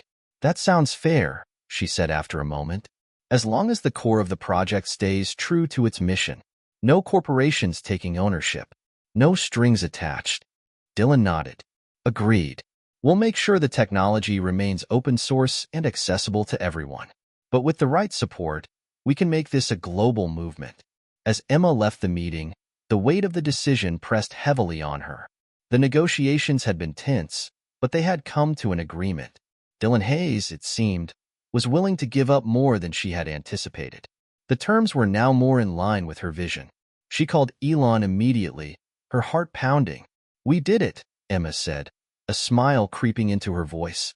"We got the exclusivity clause removed. It's still not perfect, but it's a start." Elon's voice was warm and encouraging. "That's huge, Emma. You stood your ground. This could be the beginning of something big." But as she hung up, Emma couldn't shake the nagging feeling in the back of her mind. Dylan had agreed, yes, but at what cost? She knew the battle wasn't over. The project was moving forward, but now the real challenge was just beginning. There were still forces out there, corporate giants, government interests, and even internal enemies, that would stop at nothing to control the future of her technology. The stakes were higher than ever, and Emma knew she couldn't afford to trust anyone completely. Emma stood in front of the massive glass windows of her office, looking out over the city skyline. The deal with Green Tech Innovations had been finalized. After weeks of tense negotiations, it was finally happening. The technology she had worked so tirelessly to develop was on the verge of going global. The entire world was about to learn about the solution that could change the course of climate change forever. She took a deep breath and turned away from the view, walking to the conference room where her team was waiting. The large table was covered with papers, laptops, and digital screens displaying the latest numbers and projections. Everyone was ready. Everyone was excited. But Emma couldn't shake the feeling that the real battle was only just beginning. The press release was set to go live in a few hours. Green Tech Innovations would announce their partnership with Emma's team, heralding a new age of environmental innovation. The world was watching. "All right, team," Emma said, standing at the head of the table. "This is it. The press release goes live in a few hours, and we need to be ready for anything. I don't care how prepared we think we are. This is going to put us under a microscope. There will be people who want us to fail, who will try to find every little flaw in the system. We need to stay focused." Elon, who had been sitting quietly, tapped his pen on the table, his gaze thoughtful. "They'll come after us, but they'll also want to see us succeed. There's too much at stake." This is the kind of story the media loves. Young, visionary scientist and a billion-dollar corporation coming together to save the planet. People are hungry for good news. "I hope you're right," Emma replied. "But we can't forget what happened the last time we went public. This time, we need to control the narrative from the start. No surprises." The door to the conference room opened, and one of their PR specialists entered, her face pale. "Emma, we've just had a call from one of the major news outlets. They want an exclusive interview with you for the global launch. They're flying in their reporters tonight." Emma's heart skipped a beat. The pressure was intensifying. "I'm ready," she said, her voice steady. "Let's do this." The next day, Emma sat in front of the camera lights, feeling the heat of the moment. The studio was sleek, professionally designed, and the interview was about to begin. The journalist, an experienced anchor from one of the largest global news networks, sat across from her, his questions sharp and to the point. "Ms. Johnson," the anchor began, his voice smooth and authoritative, "your technology has the potential to reshape the future of our planet. But many critics argue that it's too ambitious. Can you explain how you plan to overcome the immense scale required to implement this solution worldwide?" Emma adjusted in her seat, her heart pounding in her chest. The spotlight was blinding, but she had prepared for this moment. The world was watching, and she needed to deliver. "We've already built the framework for this solution," she began, her voice confident. "This isn't just a theory or an idea. It's a practical, scalable system that has been designed to work in any ecosystem. From agriculture to urban cities to the oceans, it's adaptable. And it's already been tested in small-scale trials. The technology is ready. The only thing we need now is the infrastructure to bring it to the masses." The journalist nodded, tapping his pen on the table. "That sounds promising, but there are still concerns about the financial and logistical challenges. Some argue that big corporations like Green Tech Innovations will hijack your project and profit from it. How do you respond to that?" Emma's eyes flicked to the camera, feeling the weight of the question. She knew it was coming. The media loved controversy. "We've taken every step to ensure that the core of this technology remains open source," she said firmly. "No corporation, no government, No organization will own it. This is a solution for the people, by the people, and the only way to ensure it has global impact is if it stays free, accessible to anyone who needs it. We're creating a movement, not a product. The journalist leaned in, clearly intrigued. And green tech's involvement, how does that fit into your mission? Emma hesitated only briefly before answering. Green tech's role is to provide the support we need to scale. They bring the resources and infrastructure we don't have. But the mission remains the same. We're in control of the technology, and we will never compromise on its purpose. This isn't about making money, it's about saving the planet. The questions continued, each one more challenging than the last. But Emma remained composed, confident in her answers. She had prepared for this moment for years, and now she was proving it. As the interview aired live, Emma's team gathered in the office, watching the broadcast unfold. Social media lit up almost instantly. The reactions were mixed. Some hailed Emma as a hero, a visionary. Others questioned her ability to manage such a large-scale operation. The usual naysayers, corporate critics, and skeptics emerged in full force, calling the technology unrealistic and dangerous. But Emma wasn't shaken. Not this time. I knew it was coming, she said to her team, eyes focused on the screen. There are always going to be people who don't believe in us. People who want to hold us back. We can't let them win. The phone rang. It was Dylan. Emma, he said, his voice calm but serious. The interview was great, but I'm hearing rumblings from some of the bigger players. They're already trying to discredit you. I knew this was coming, but it's going to get ugly. Emma closed her eyes for a moment. I don't care about the critics, Dylan. We have the science. We have the truth. We have the people behind us. Let them talk. We'll keep pushing forward. Dylan was silent for a moment. Just don't underestimate how far they're willing to go. This isn't just about the technology anymore. It's about power. And they're not going to give it up without a fight. As the days passed, Emma's name began to trend globally. The press continued to report on her solution, and while there were still critics, something remarkable was happening. People were starting to rally behind her. Scientists, activists, environmentalists, even some former corporate executives. Voices from all over the world were speaking up in support of Emma and her vision. In just a few short weeks, the project went from a fledgling idea to a global movement. The media was no longer simply covering the technology, it was shaping public opinion. The pressure on Emma increased, but so did the sense of purpose that drove her. Elon, she said one evening, after reviewing a wave of messages from supporters, this is bigger than we ever imagined. It's working. We're not just changing the way people think about climate change. We're changing the way they think about their future, about what's possible. Elon's voice came through the line, calm and measured. I knew you could do it, Emma. You're a force of nature.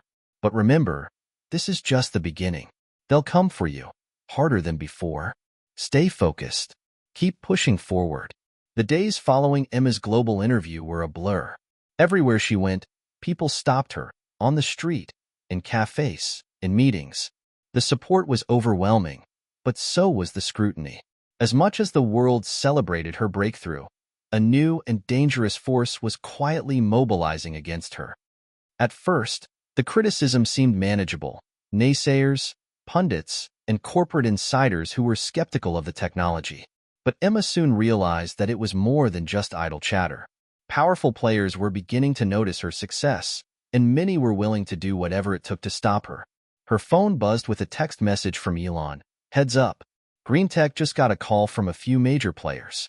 They're worried. They've started making moves. Emma stared at the message, her pulse quickening. The weight of what it meant settled in her stomach like a stone. She knew this was coming. There had always been a risk of powerful corporations, governments, and interest groups trying to sabotage her work. After all, the solution she was offering wasn't just a technology, it was a direct challenge to the status quo. She thought about the exclusivity clause that had almost derailed the deal with green tech innovations. Dylan Hayes had been honest when he said that there were forces out there who didn't want the technology to succeed. But now, Emma could see the ugly truth. They weren't just trying to slow it down. They were preparing for war. A few days later, Emma's worst fears began to materialize. A well-known, influential environmental think tank released a report criticizing the technology, claiming it was too experimental and unproven at scale. The report raised alarm bells about potential unintended consequences if the solution was rolled out too quickly. At first, the article seemed like another round of skeptical, but manageable, criticism. But within hours, it was everywhere. News outlets picked up the story. The hashtags #unproven solution and #risky science trended worldwide. Some of the most powerful environmental lobby groups distanced themselves from Emma's project. It was clear they'd been pressured by the corporations whose profits were threatened by her solution. Emma knew that she couldn't ignore this attack. It was too orchestrated, too timely, and too coordinated. "What do we do?" asked Sarah, one of her lead engineers, during a video conference later that afternoon. The team had gathered to discuss the fallout. "This isn't just some random criticism. It feels like they're trying to undermine everything we've built." Elon leaned forward from his side of the screen.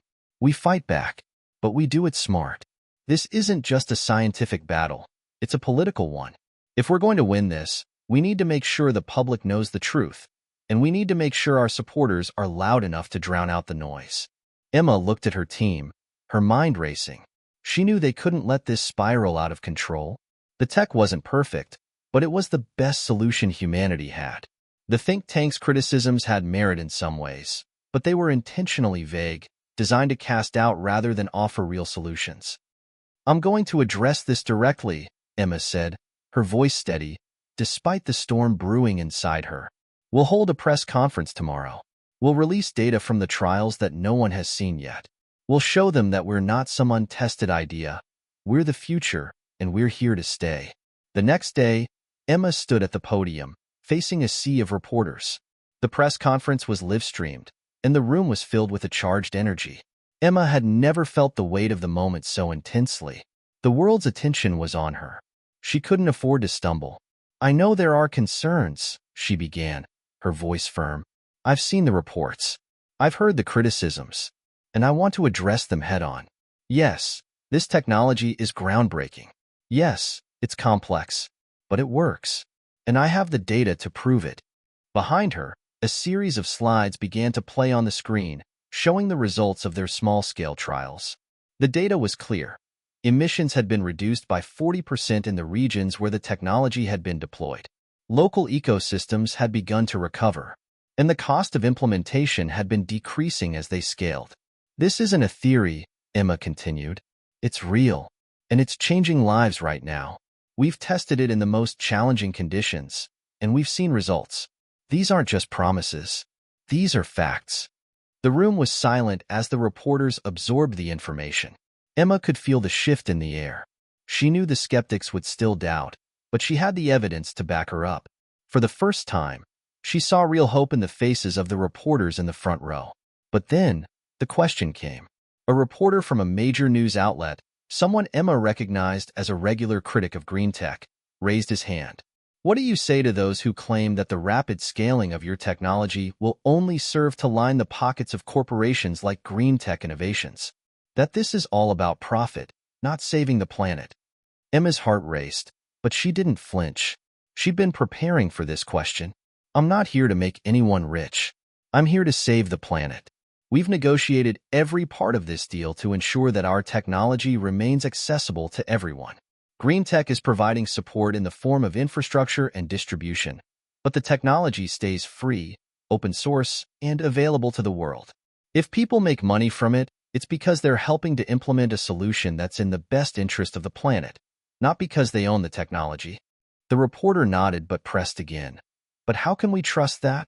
After all, corporations have a long history of taking advantage of green solutions for their own benefit.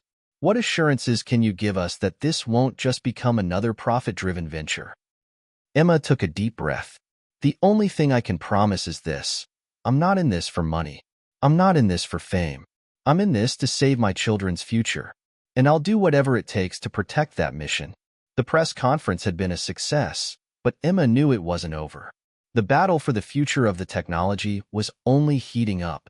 Within hours of the press conference, the corporate backlash grew stronger.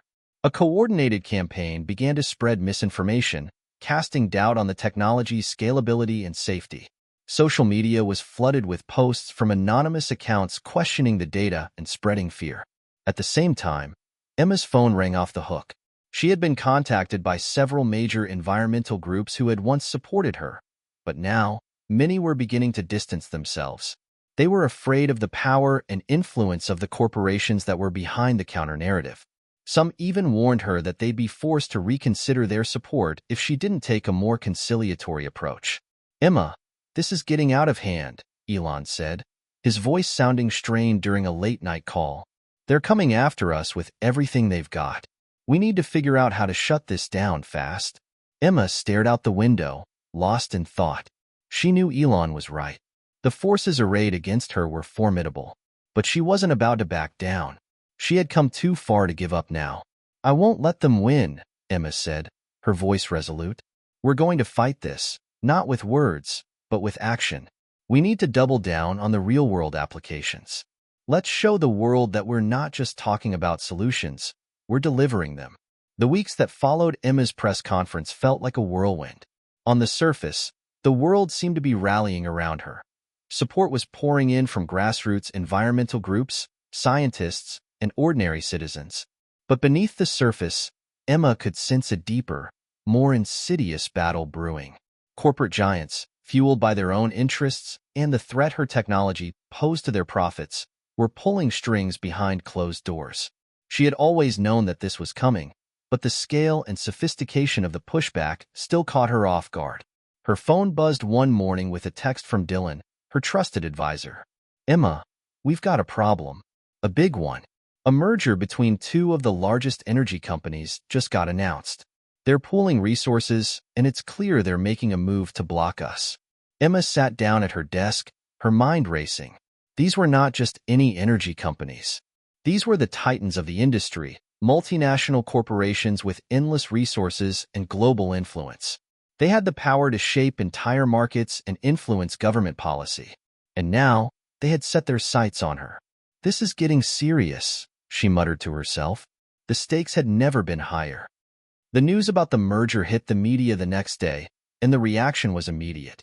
A press release from the two companies, Synergy Energy and Apex Power, announced that they had joined forces to create a new entity aimed at accelerating global energy solutions and fostering innovation in renewable energy technologies. On paper, it sounded like a positive move, until Emma read between the lines. The statement included a direct challenge to her solution, claiming that Synergy Apex's new approach was the future of energy, far more scalable and proven than any experimental technologies currently in the market. The message was clear. They were positioning themselves as the dominant players in the green energy revolution, and they were not willing to let a young upstart like Emma's team steal the spotlight. Did they really think this wouldn't be obvious? Emma said, fuming as she showed the press release to Elon over their video call. "It's a blatant power grab." Elon's face was stern, his brows furrowed in thought. "They're playing the long game, Emma. This merger gives them an enormous market share. They're going to throw everything they've got into discrediting your work." Emma shook her head. "They're underestimating the public's hunger for real solutions, but they'll use every dirty trick in the book to try to block us." As the pressure mounted, Emma knew she couldn't afford to sit idly by and wait for the storm to pass. She needed to act. And the first place she needed to go was green tech innovations. Her partnership with the company was critical to the success of her mission, but she wasn't naive enough to believe that the merger of Synergy Apex wouldn't affect them as well. She had to ensure that green tech remained committed to the cause. She called a meeting with her key team members and green tech's board of directors. The room was filled with tension as they gathered in the sleek, glass-walled conference room in the green tech headquarters. On one side of the table sat green tech's CEO, Alexander Vaughn, a sharp, calculating man with a reputation for navigating corporate politics. On the other side, Emma's team, her closest allies, including Elon and Dylan, sat, all eyes on the man who held the future of her project in his hands. "Thank you for joining us, Alexander," Emma began, her voice calm but firm. "I think we all know why we're here. Synergy Apex has made a move, and they've made it clear that they're willing to do whatever it takes to shut us down. I need to know that green tech is still with us."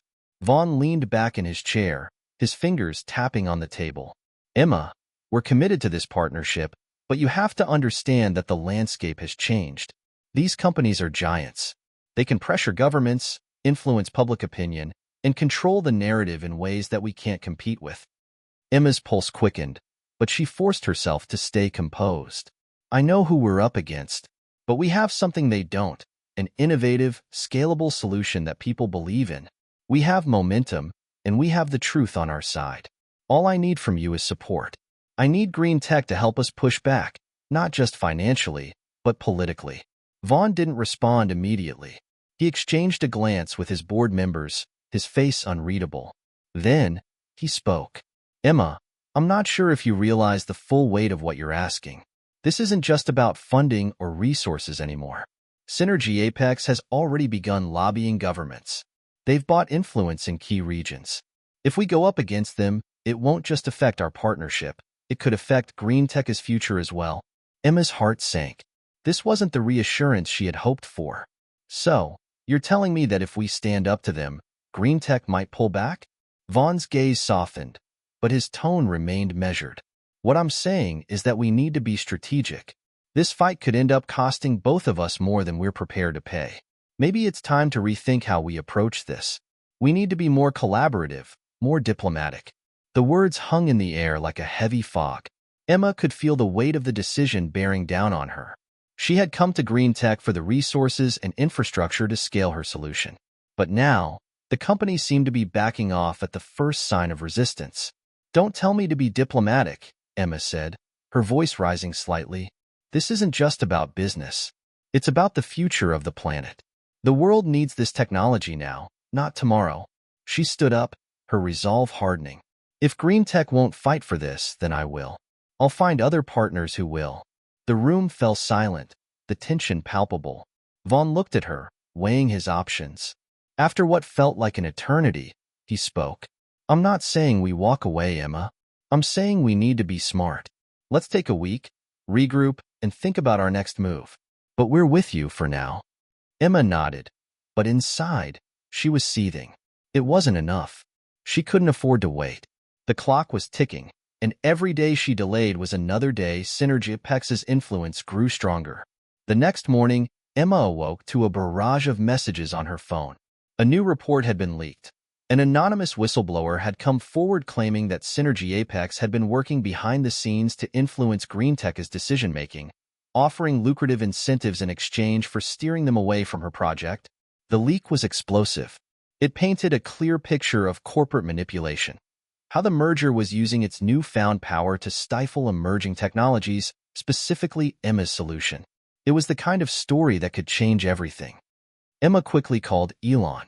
This might be the break we need. If this gets out, we'll have the public on our side. We can expose what they've been doing. But Elon's voice on the other end of the line was cautious.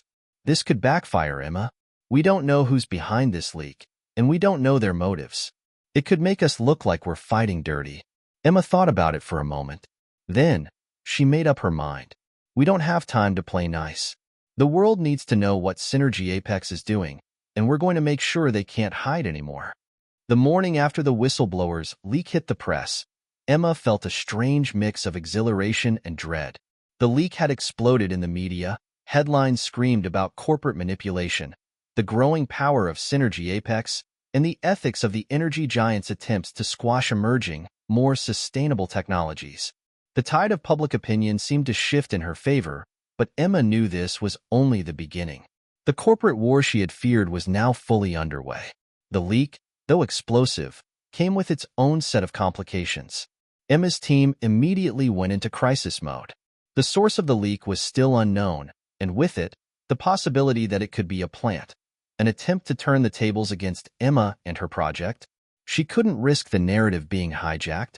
Despite the momentum the story was gaining, the tech world was already questioning whether the leak had been strategically timed to turn public opinion in her favor. People loved an underdog story, but Emma couldn't let herself become a pawn in someone else's game. As Emma sat in her office reviewing the latest news coverage, her phone rang. It was Elon. You saw the headlines? He asked. Yeah.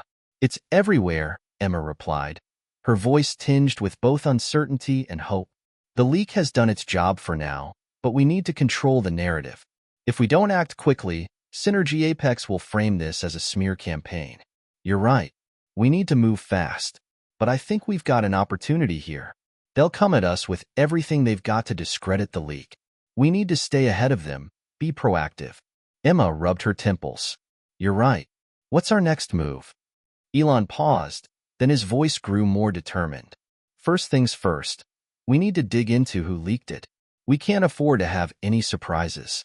Then we prepare a counter-message that tells the world exactly why Synergy Apex is doing this and why their pushback is so dangerous. Emma agreed, the urgency of the situation clear. I'll get our legal team on it. We need to protect our sources. And then we'll go on the offensive. Before they could even begin strategizing their next moves, Synergy Apex fired back with its own response.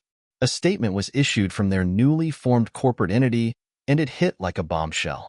The statement, crafted with careful precision, acknowledged the leak but vehemently denied the accusations of manipulation, claiming the leak was a calculated attempt to disrupt legitimate business practices.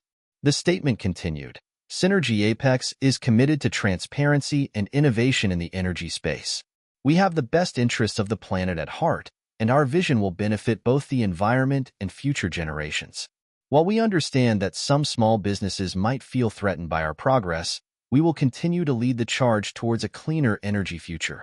Emma could feel the chill in the air as she read the statement. It was calm, calculated, and it painted her and her team as the small business trying to bring down a powerhouse.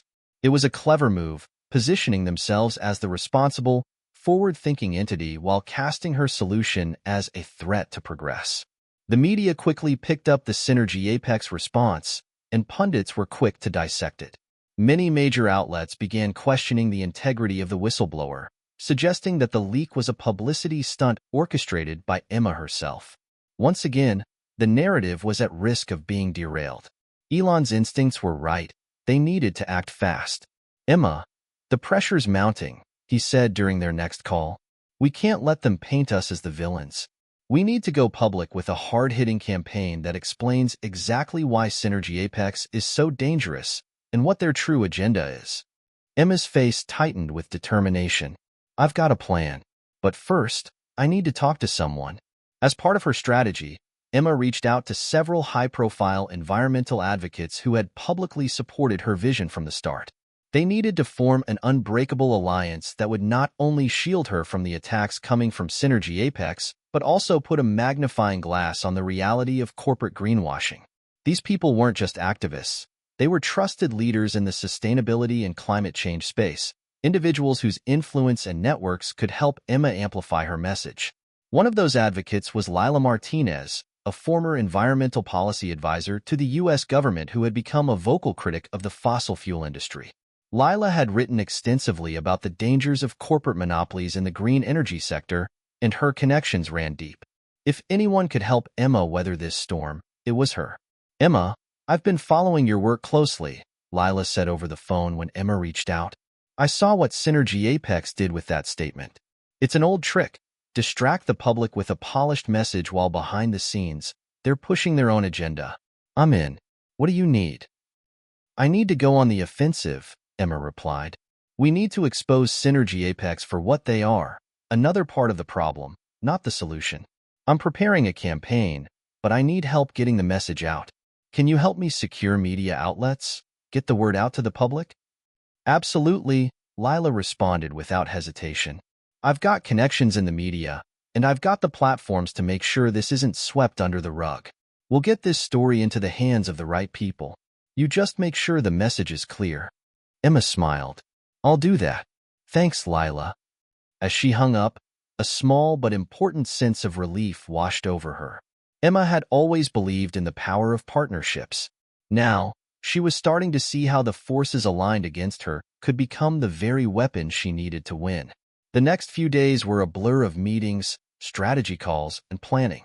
Emma and her team, with Lila's help, began crafting a full-throttle public relations campaign aimed at exposing the manipulative tactics of Synergy Apex. They needed to do more than just refute the false narrative being spun. They needed to shine a light on the real issues, the monopolization of green technologies, the suppression of disruptive innovations, and the harmful political connections that Synergy Apex had. Elon had an idea to lead the charge. A live-streamed event that would involve a roundtable discussion with environmental leaders, including Lila and other prominent figures, where they would dismantle the myths created by Synergy Apex and present the irrefutable facts about Emma's solution. It would be a public event with high media visibility, showcasing experts who could speak to the real-world impact of Emma's technology, contrasting it with Synergy Apex's empty promises. "Let's put them on blast," Elon said. "We need to make sure the world knows who's really out there saving the planet and who's just trying to make a profit." The campaign kicked off with a series of hard-hitting op-eds, interviews, and social media blitzes. They released documents that revealed Synergy Apex's political lobbying efforts, how they had funneled millions into campaigns that promoted their own agenda while opposing critical legislation for climate change. They exposed how their green energy solutions were, in fact, not scalable enough to make a meaningful impact on climate change. But the crowning moment of the campaign came when Emma and Lila were interviewed together on a live broadcast. The show was broadcast to millions, and during the interview, Lila took a bold stance. What Synergy Apex is doing isn't just about money. It's about control. They want to maintain the status quo, where they are the ones in charge, where they are the gatekeepers of green energy. They'll say all the right things about the environment, but when it comes down to it, they're only in it for themselves. They don't want real change. They want to keep their profits. Emma joined in, her voice resolute. What Synergy Apex is really afraid of is us. They know that the world is waking up, and they know that what we're doing is the future. That's why they're trying to kill it before it can scale. They're not just fighting to be the leaders of the future. They're fighting to prevent that future from happening. The broadcast went viral. The message was clear. Synergy Apex wasn't the solution. Emma's technology was. And the more people learned, the more they rallied behind her. As Emma and her team launched their counterattack, the world was watching. The campaign to expose Synergy Apex's greenwashing tactics and monopolistic control over the energy sector had gone viral. Every major news outlet was covering the story. What had started as a leaked report about corporate manipulation quickly morphed into a full-scale media war. Emma had become the symbol of a new era of clean energy, a movement that was about more than just technology, but about accountability, transparency, and the very future of the planet. But with every bit of progress came an escalation of resistance. Synergy Apex wasn't going to let their carefully constructed empire fall without a fight. The corporate giants immediately fired back with their own media blitz, questioning Emma's motives and her qualifications. They brought out their experts, their financial backers, and even their own whistleblowers, claiming that Emma's technology was unproven, that her solution was a pipe dream, and that it couldn't deliver the global impact she promised. It felt like a chess match, but Emma wasn't playing just to defend her position. She was playing to win. Just as the pressure reached its peak, Emma received an unexpected call, one that would change the course of the battle. "Emma, it's Jacob Reynolds. I've been following everything you've been doing," the voice on the other end of the line said. Jacob Reynolds was not just any investor. He was a billionaire philanthropist with a long history of supporting green technologies and sustainable causes. But more importantly, he had connections in the highest echelons of government and industry. His influence could turn the tide in Emma's favor. "Jacob, it's good to hear from you," Emma replied, trying to keep the excitement out of her voice. "What's on your mind?" "I've seen the attack Synergy Apex is launching against you, and I want in.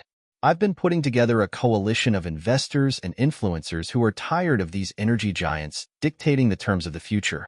We want to back your solution." Emma's heart skipped a beat. "Are you serious? This could change everything." "I'm serious. The world doesn't need another corporate behemoth pretending to be a savior. We need solutions. And I believe your tech is the solution." Jacob's offer was more than just financial backing. It was the credibility, the clout, and the connections that could shift the balance of power. If Jacob could bring his network into the fold, Emma's campaign could not only survive but thrive. "I'm in," Emma said without hesitation. "Let's do it." With Jacob on board, Emma knew it was time to escalate the campaign to the next level. They needed to go beyond just media coverage. This battle was about influence, and Emma was going to fight fire with fire. The plan was simple but ambitious. Emma and Jacob would host a high-profile conference, bringing together the world's leading experts in climate change, green energy, and technology. The goal wasn't just to promote Emma's solution, but to create a platform where Synergy Apex's monopolistic practices could be exposed in front of the most influential figures in the world. The conference would take place in New York City, at one of the most prestigious venues in the world, the Roosevelt Hotel. Emma's team immediately got to work. They invited top-tier scientists, environmentalists, and political leaders who were known for their uncompromising stance on climate change. The event was going to be a spectacle, and Emma had one clear objective: to make Synergy Apex's greenwashing so obvious that even their most loyal supporters would have no choice but to question their motives. As the event approached, the pressure was mounting. Emma had to juggle speeches, logistics, and outreach, while also keeping an eye on the constant barrage of attacks from Synergy Apex. But despite the stress, Emma found herself more determined than ever. "I can't back down," she said to Dylan, her right-hand advisor. "This is bigger than just one company, one technology. This is about the future of the planet. It's about whether we continue to let these corporate giants control everything, or whether we give the power back to the people." The day of the conference arrived, and the Roosevelt Hotel was buzzing with excitement. Top-tier media outlets were present, along with a slew of high-profile guests. The atmosphere was electric, and the energy in the air was palpable. Emma stood backstage, watching as the world's most renowned climate change advocates, scientists, and political figures prepared to take the stage.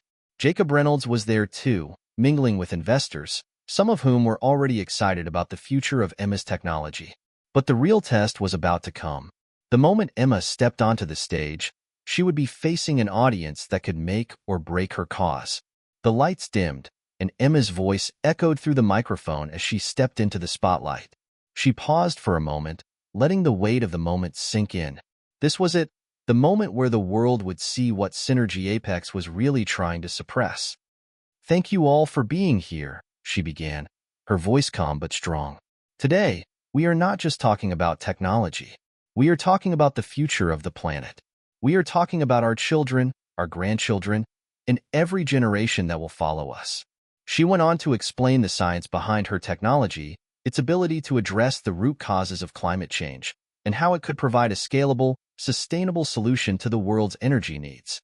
She showcased data, projections, and case studies that demonstrated how her technology could work in practice, how it could revolutionize the global energy market. But the real power of Emma's speech came when she pivoted to Synergy Apex.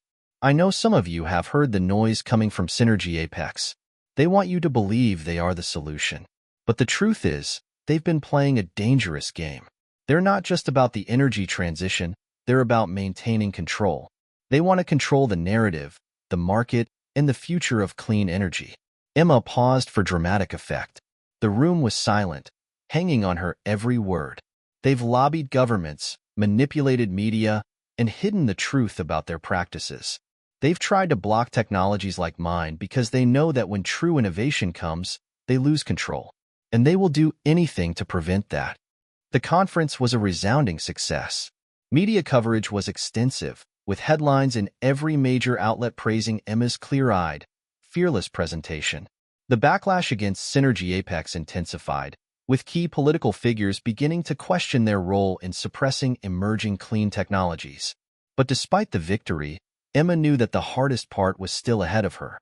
Synergy Apex would not go down without a fight. They had the resources, the power, and the will to stop her at any cost. And Emma could feel the storm building on the horizon, ready to break in ways she couldn't yet imagine. The storm Emma had been waiting for was here. The day after her high-profile conference, Synergy Apex unleashed their full arsenal. The first wave came in the form of a blistering attack ad campaign, aimed directly at Emma and her technology. The ads were slick, professional, and polished. Everything you would expect from a billion-dollar corporation fighting to maintain its hold over the energy market. The visuals were powerful, dark, ominous shots of Emma's technology malfunctioning, people in the streets protesting against untested innovations, and sensationalized claims that her solution was not ready for global use. They painted her as a naive dreamer, a disruptor who was trying to force an unproven technology onto a system that was already working, at least from their perspective. The most insidious aspect of the campaign, however, was the misinformation. Synergy Apex had deep pockets, and they used them to fund a wave of research that disproved Emma's claims. A flood of articles, expert opinions, and studies appeared in media outlets, casting doubt on the viability of her technology. Emma sat in her office, watching the first of many attack ads flash across her screen.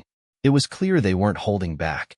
"This isn't just a fight for market share," Dylan said, as he watched the same ad. "They want to bury you. They want to turn public opinion against you and discredit everything you've built." Emma exhaled sharply, clenching her fists. The stakes had just gone up. "I knew they wouldn't go down quietly," Emma said. "We need to respond fast, and we need to do it in a way that they can't just sweep under the rug. If they want a war, we're going to give them one." Emma's strategy was clear. They weren't just going to play defense. They were going to turn the tables. She called Jacob Reynolds into an emergency meeting. They had a short window of time before Synergy Apex's ad campaign gained real momentum, and they needed to hit back hard. "What's our next move?" Emma asked, determination in her eyes. Jacob leaned forward, his eyes sharp. "We need to play on their turf. Let's not just debunk their claims. Let's make them publicly accountable. Call out their lobbyists. Expose their false promises. Make them regret every dollar they've spent trying to silence you." Emma's heart raced. This was it. The gloves were off. "What if we went live?" she asked. "What if we used a real-time broadcast, something more than just a press release or a one-time interview? We could show the world the true scale of what Synergy Apex has been hiding, and we could invite the media to witness it firsthand." Jacob raised an eyebrow, impressed by Emma's boldness. "Live? You want to take the gloves off right in front of the cameras?" "Yes," she replied without hesitation. "It's time to make them accountable in front of the world." Emma and her team began preparing for an unprecedented live broadcast.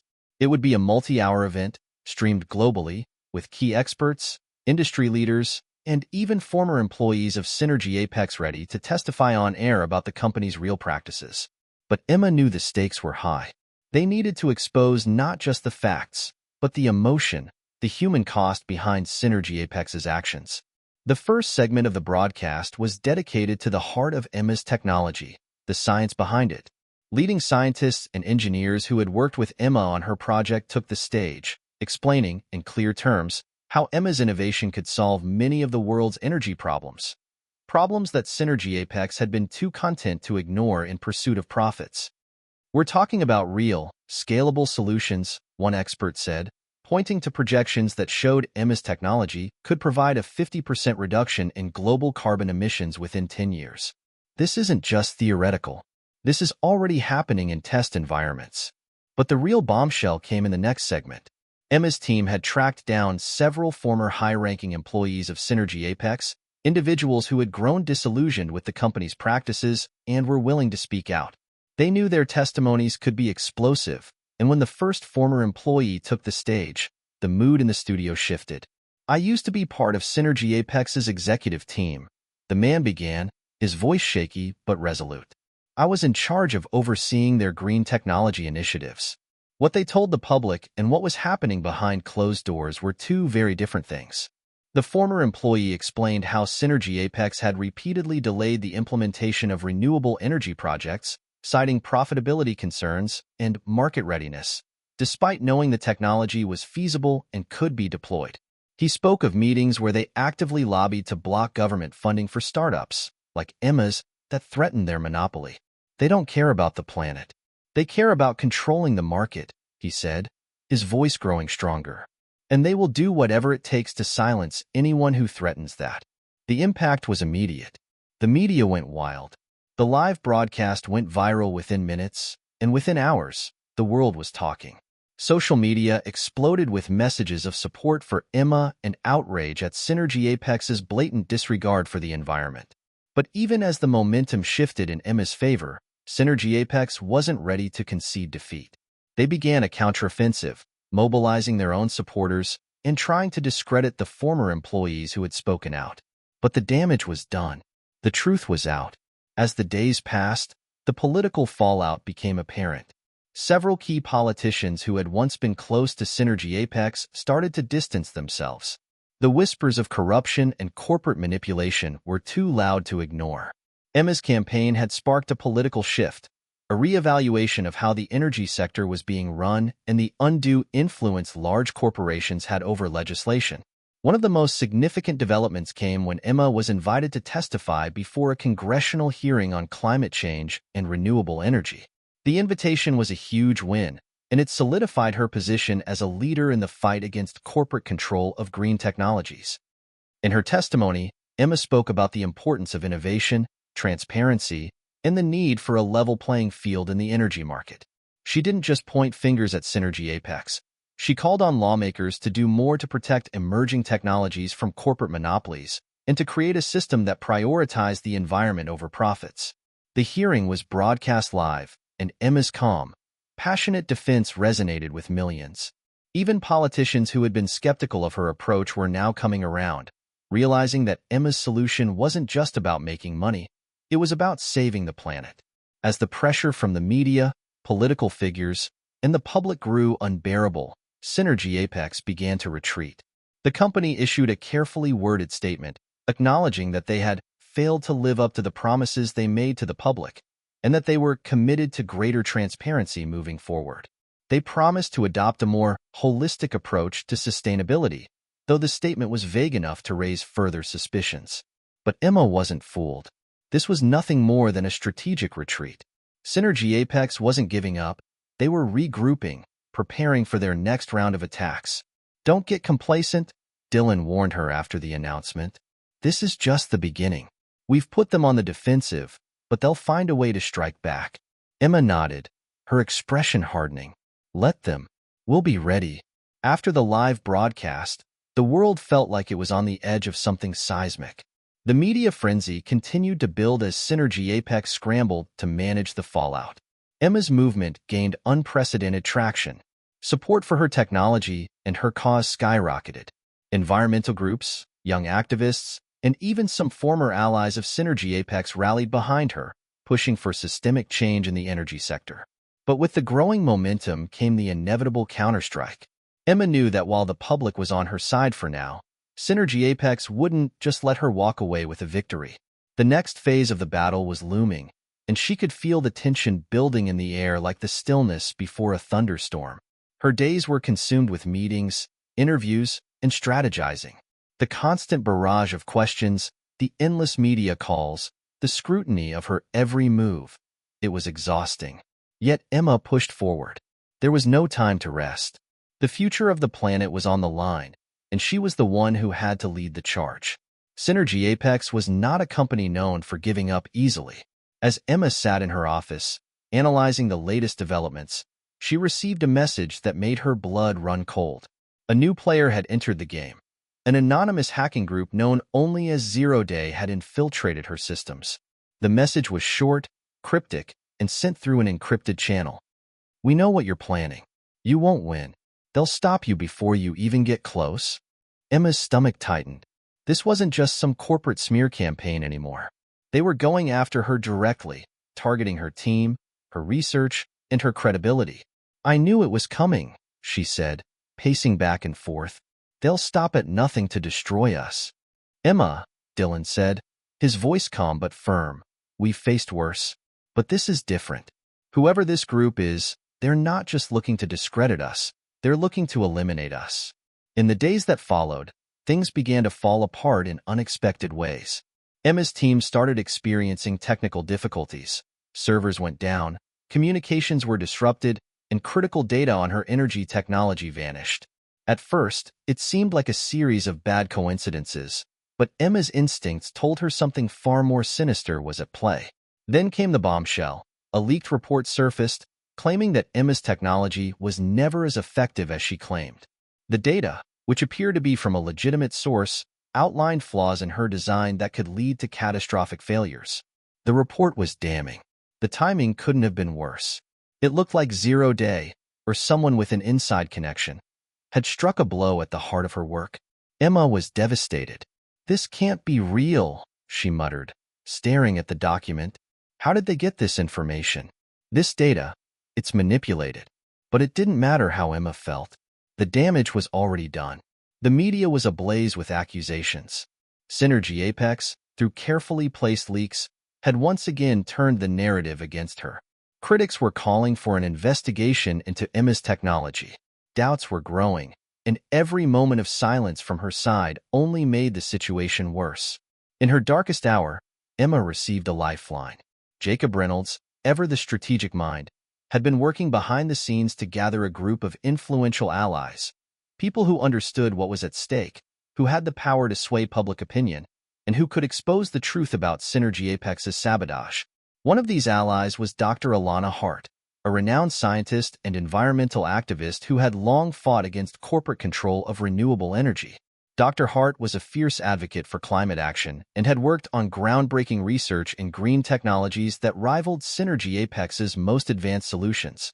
She knew the ins and outs of the industry and had a network of scientists and experts who could verify the validity of Emma's work. "We can't let them win," Dr. Hart said, speaking with quiet authority during a tense video call with Emma. "We'll take this to the UN, to the global stage. We'll show the world that Synergy Apex is the real problem." With Dr. Hart's endorsement and Jacob's financial backing, Emma began assembling a coalition of scientists, environmental leaders, and policy experts who could not only defend her technology but expose the full extent of Synergy Apex's corporate manipulation. It was an uphill battle, but Emma now had the support she needed to launch her counterattack. With the full backing of her new alliance, Emma decided to go all in. They would launch an international campaign designed to completely discredit Synergy Apex's narrative and expose their lies to the world. The plan was bold. Emma would hold a series of live public forums where experts from around the world would publicly scrutinize Synergy Apex's practices, the legitimacy of the leaked data, and the corrupt corporate influence that had suppressed true innovation. This wasn't just about defending her work. It was about leading a global movement to take back control of the planet's future. The forums would be broadcast across the globe, with media outlets, independent watchdogs, and citizen journalists invited to attend. They would bring in government officials, renowned scientists, and whistleblowers, people who had first-hand experience with Synergy Apex's operations. Emma would be at the center, the face of a revolution, rallying people to see the truth. But it wouldn't be easy. Synergy Apex would undoubtedly try to discredit the experts, attack their credibility, and spin the narrative in their favor. But Emma had something they didn't: the truth. "We can't afford to wait for them to make the next move," Emma told her team. "We strike first, and we strike hard. This is our moment." The first live forum took place in Geneva, Switzerland, a city known for its diplomatic importance. The venue was packed with media representatives, diplomats, and environmental activists. The world was watching. Emma took the stage alongside Dr. Hart and several prominent scientists. The event was tense, but Emma was resolute. They started by dissecting the leaked report that had caused so much chaos. With data experts and independent scientists in attendance, they quickly dismantled the so-called evidence that had been used to discredit Emma's technology. "This report," Dr. Hart explained, pointing to a screen that displayed the manipulated data, "has been selectively edited to mislead the public. The methodology is flawed, and the conclusions are false. We have the original data sets, and they show that Emma's technology is both viable and ready for deployment on a global scale." But Emma's team didn't stop there. They also began to shine a light on Synergy Apex's own environmental record, documenting their decades of greenwashing, false promises, and behind-the-scenes manipulation. They invited former employees to testify, including whistleblowers from within Synergy Apex who had the courage to come forward. The world was starting to take notice. In the days following the forum, the media landscape began to shift dramatically. What had once been a corporate juggernaut with almost unlimited resources was now a company on the defensive, scrambling to maintain its credibility. The narrative was no longer about Emma's technology being unproven. It was about the systemic corruption at the heart of the energy industry. As the pressure mounted, Synergy Apex's stock began to plummet. Shareholders grew nervous, and internal executives began calling for a restructuring. They had no choice but to face the music. Emma's coalition was gaining more ground every day, and their push for international sanctions on corporate greenwashing began to gain real political traction. In the midst of this chaos, Emma stood before the cameras one last time. This was her victory speech, But it wasn't just about her.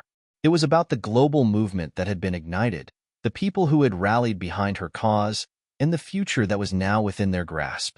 Today, we've proven that the power of truth and innovation cannot be silenced, she said, her voice strong and confident. This isn't just my victory. This is a victory for every person, every community, and every nation that has been told for too long that change is impossible. Together, we will rewrite the future. Emma had been on edge for weeks. Synergy Apex was cornered now, and their survival instinct had kicked in with full force. The company's stock value had taken a nosedive after the Geneva Forum, and their public relations efforts to salvage their reputation were feeble at best. But while Emma's supporters were celebrating small victories, the real battle was about to begin. The public's attention had shifted, and the world was watching as Synergy Apex scrambled to save face. Emma was aware that they would not give up easily. They had a well-established global presence, a network of corporate allies, and an army of lobbyists ready to pull every string to regain control of the narrative. But there was something Synergy Apex couldn't account for: the people. Emma's movement had snowballed into something bigger than she could have ever anticipated. It was no longer just about her technology. It was a fight for the future. The political pressure was mounting as well. Emma had secured a place at the upcoming UN Climate Summit, an event that would be watched by governments, environmental organizations, and global media outlets alike. This was the moment that could either secure her legacy or doom her to obscurity. She couldn't afford to fail. "I don't need to tell you how important the next few days are," Dylan said, pacing back and forth in Emma's office. His voice was steady, but there was a sense of urgency in his eyes. "I know," Emma replied.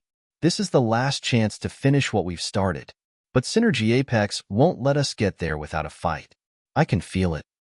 Jacob Reynolds, who had been working tirelessly behind the scenes to organize the summit, glanced at the digital clock on the wall. "The summit's in 3 days. If we don't bring everything we've got, every ally, every piece of evidence, then it'll be too late. Synergy Apex will launch a final, all-out attack. We need to hit them harder than they've ever been hit before." Emma felt the weight of his words.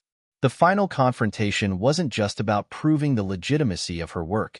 It was about showing the world that Synergy Apex's manipulation, greed, and apathy toward the environment were no longer acceptable. The team's strategy was simple. They would frame the summit not just as a platform for discussing climate change, but as a showdown between two competing visions for the future of the planet. Emma and her coalition would focus on the scientific, ethical, and social implications of Synergy Apex's monopoly on energy technology. They would present real solutions to the climate crisis, solutions that were already in the hands of innovators like Emma. The goal was to expose Synergy Apex for what they truly were: a corporate giant that cared more about its profits than the planet's future. Meanwhile, Synergy Apex was pulling out all the stops. They had already set up a PR machine to flood the media with positive stories about their supposed new green initiatives, positioning themselves as leaders in the fight against climate change. Their CEO, John Parker, had announced a surprise appearance at the summit, where he would deliver a keynote speech outlining Synergy Apex's groundbreaking commitment to clean energy. It was a carefully orchestrated move. Parker was an expert at delivering speeches with just the right amount of charisma, weaving together talk of corporate responsibility and environmental stewardship. But Emma knew better than to be fooled by their polished image. The company was simply trying to buy time, to maintain the illusion that they were doing the right thing. Emma's job now was to tear that illusion down. The day of the UN Climate Summit arrived, and Emma stepped onto the stage with a mixture of determination and nerves. The Grand Hall was filled with thousands of leaders, diplomats, and journalists from around the world. She could feel the weight of history bearing down on her, but she refused to let it overwhelm her. This wasn't just about her. This was about every person, every community, and every species on this planet that depended on the success of her mission. The spotlight shone down on Emma as she approached the podium. The air was thick with anticipation. Synergy Apex's booth, complete with glossy images of their new green technologies, was prominently displayed across the hall. But Emma had no intention of letting their image remain unchallenged. She had prepared something that would change everything. "I'm here today to tell you the truth," Emma began, her voice steady and clear. "The truth about the future of our planet. and the truth about the companies that claim to lead us toward a better tomorrow. She paused for a moment, letting the words settle in. For decades, Synergy Apex has painted a picture of progress, of innovation, and of corporate responsibility. But behind that facade lies something darker. A company that has used its influence and power to suppress true innovation. A company that has prioritized profit over the planet and has attempted to manipulate the systems meant to protect us all. The crowd shifted uneasily. Emma could feel the eyes of the world on her, but she pressed on. I've dedicated my life to finding real solutions to the climate crisis. My technology isn't perfect, but it's real, and it works. The data is clear. Synergy Apex's technology isn't the future, it's a lie. The screen behind her flickered on, showing a side-by-side comparison of Synergy Apex's latest green project and Emma's breakthrough technology. The difference was stark. Emma's technology was cheaper, more scalable, and more efficient. Synergy Apex's? Full of flaws, expensive, and unlikely to have any real impact on global emissions. But don't just take my word for it, Emma continued. I'm not the only one saying this. I have experts, whistleblowers, scientists, and environmental leaders, people who've risked everything to expose the truth. And they're here today to speak for all of us. With a wave of her hand, Emma introduced several key allies, scientists, activists, and even former Synergy Apex employees, who stepped forward to testify about the corporation's practices. They spoke passionately, providing evidence that Synergy Apex had not only tried to suppress Emma's innovation, but had actively worked against the interests of the global community. The atmosphere in the room shifted. It was no longer a debate about which technology was better. It was a full-scale reckoning for Synergy Apex and its corporate tactics.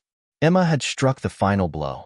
As Emma finished her speech, John Parker took the stage, his face tight with frustration. He was a seasoned orator, a master of making the impossible sound plausible. But today, the cracks were starting to show. The world cannot afford to abandon the technologies that have been proven over decades. Parker began, his voice smooth, his words calculated.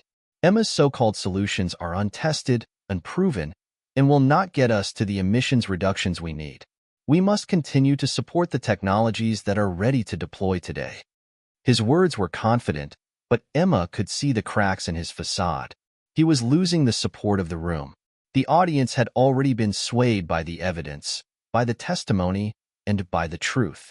No amount of polished speeches or promises could undo the damage that had already been done. By the end of the summit, the weight of public opinion had decisively shifted. Governments around the world began to take action.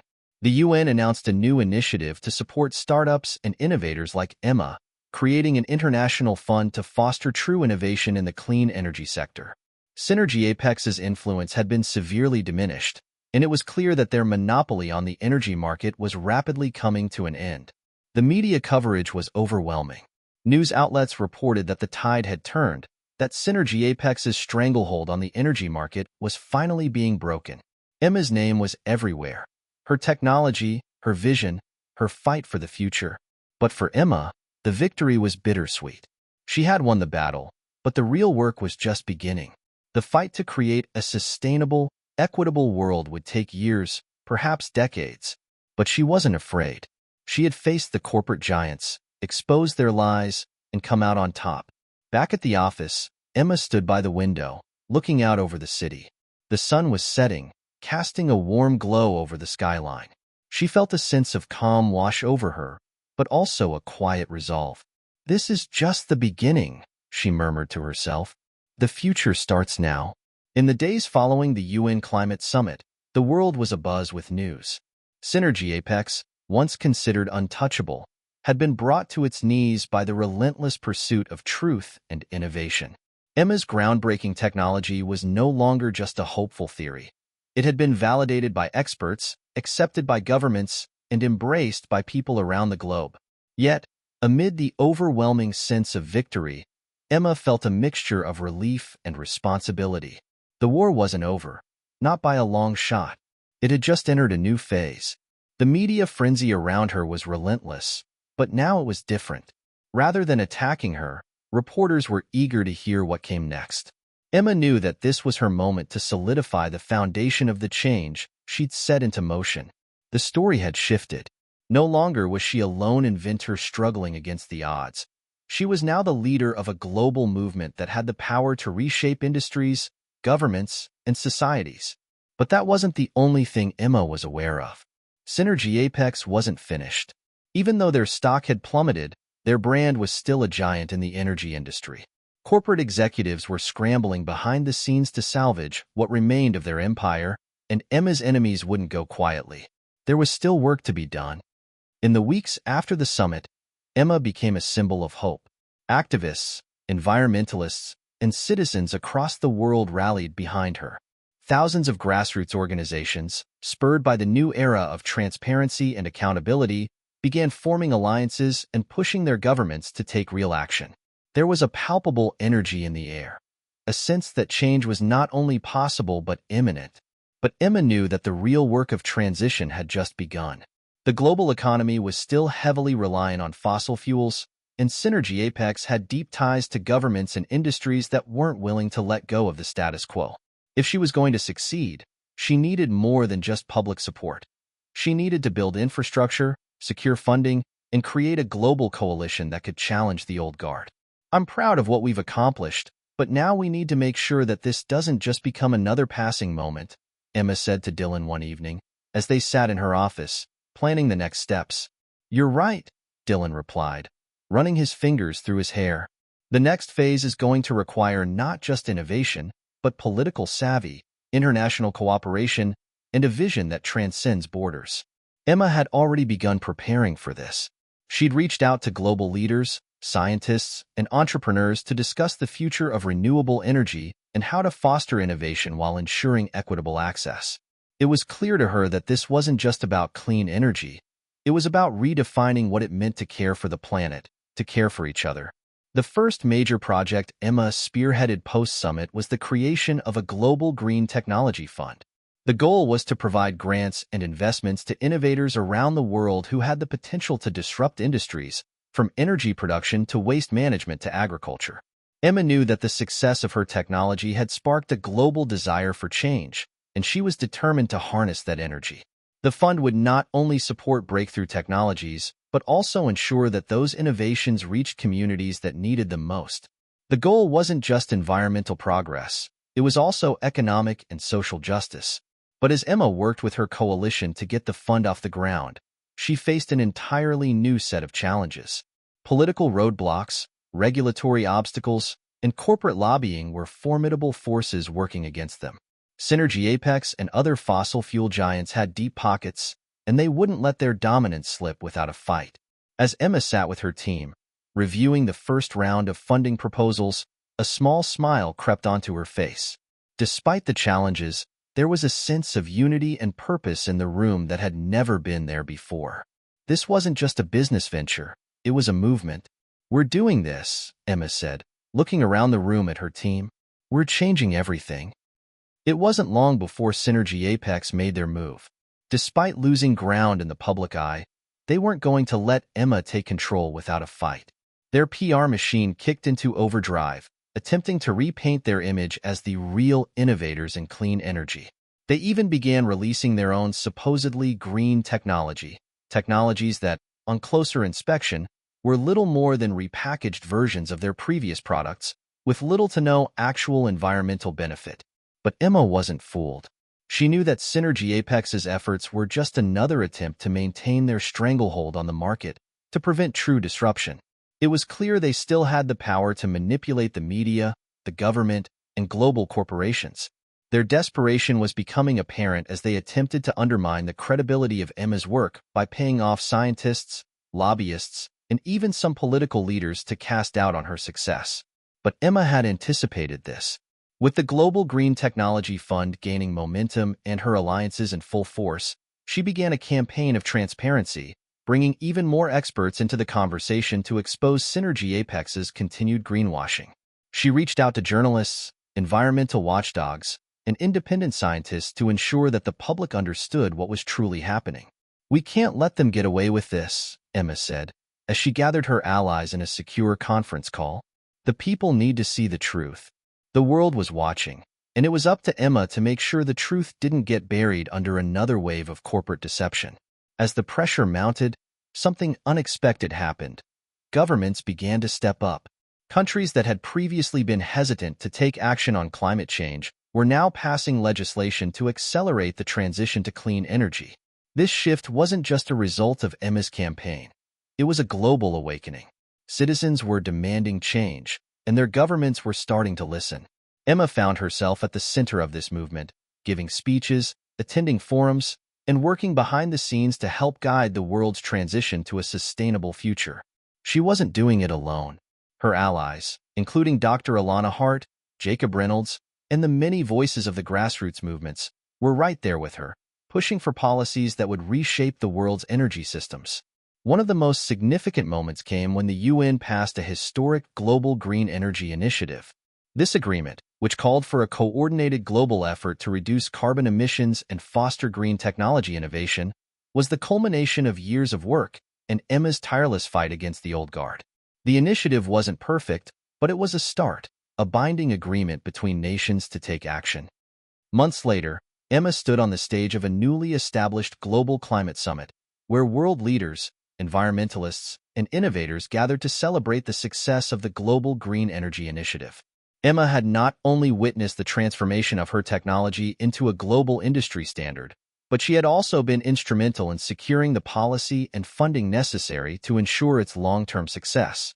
The energy in the room was palpable. Emma was no longer just a disruptor. She was a leader in the new age of environmental responsibility. Her technology was now powering entire cities, and countries were rapidly scaling up their investments in renewable energy. Synergy Apex had been forced to divest from fossil fuels, and many of their former executives had been held accountable for their role in perpetuating the climate crisis. I'm proud to stand before you today, not just as an inventor or an activist, but as someone who has seen what is possible when we come together to fight for our planet, Emma said, addressing the crowd. But this is just the beginning. We have the power to create a world that is not just sustainable, but truly just and equitable. And together, we will. The applause that followed was deafening, a testament to the hard work, sacrifice, and courage of those who had believed in the vision of a better world. Years later, Emma stood on the balcony of her home, looking out over the vast expanse of green spaces, thriving renewable energy grids, and the busy city below. The air was cleaner, the oceans less polluted, and the skies a vibrant blue. The technology she had created, once considered impossible, had transformed the world in ways she had only dreamed of. But she knew the work wasn't done. There would always be new challenges, new battles to fight, and new innovations to create. The climate crisis was far from over, but for the first time in human history, humanity had a clear path forward. A path that wasn't just about survival, but about thriving in harmony with the planet. Emma had proven that change was not only possible, but inevitable. And in that moment, she knew that the true legacy of her journey wasn't just the technology she had created, but the world she had helped to shape. Hit subscribe and leave a comment with where you're watching from. This story might just spark a new beginning. What's one thing that always pushes you forward, even when things get tough?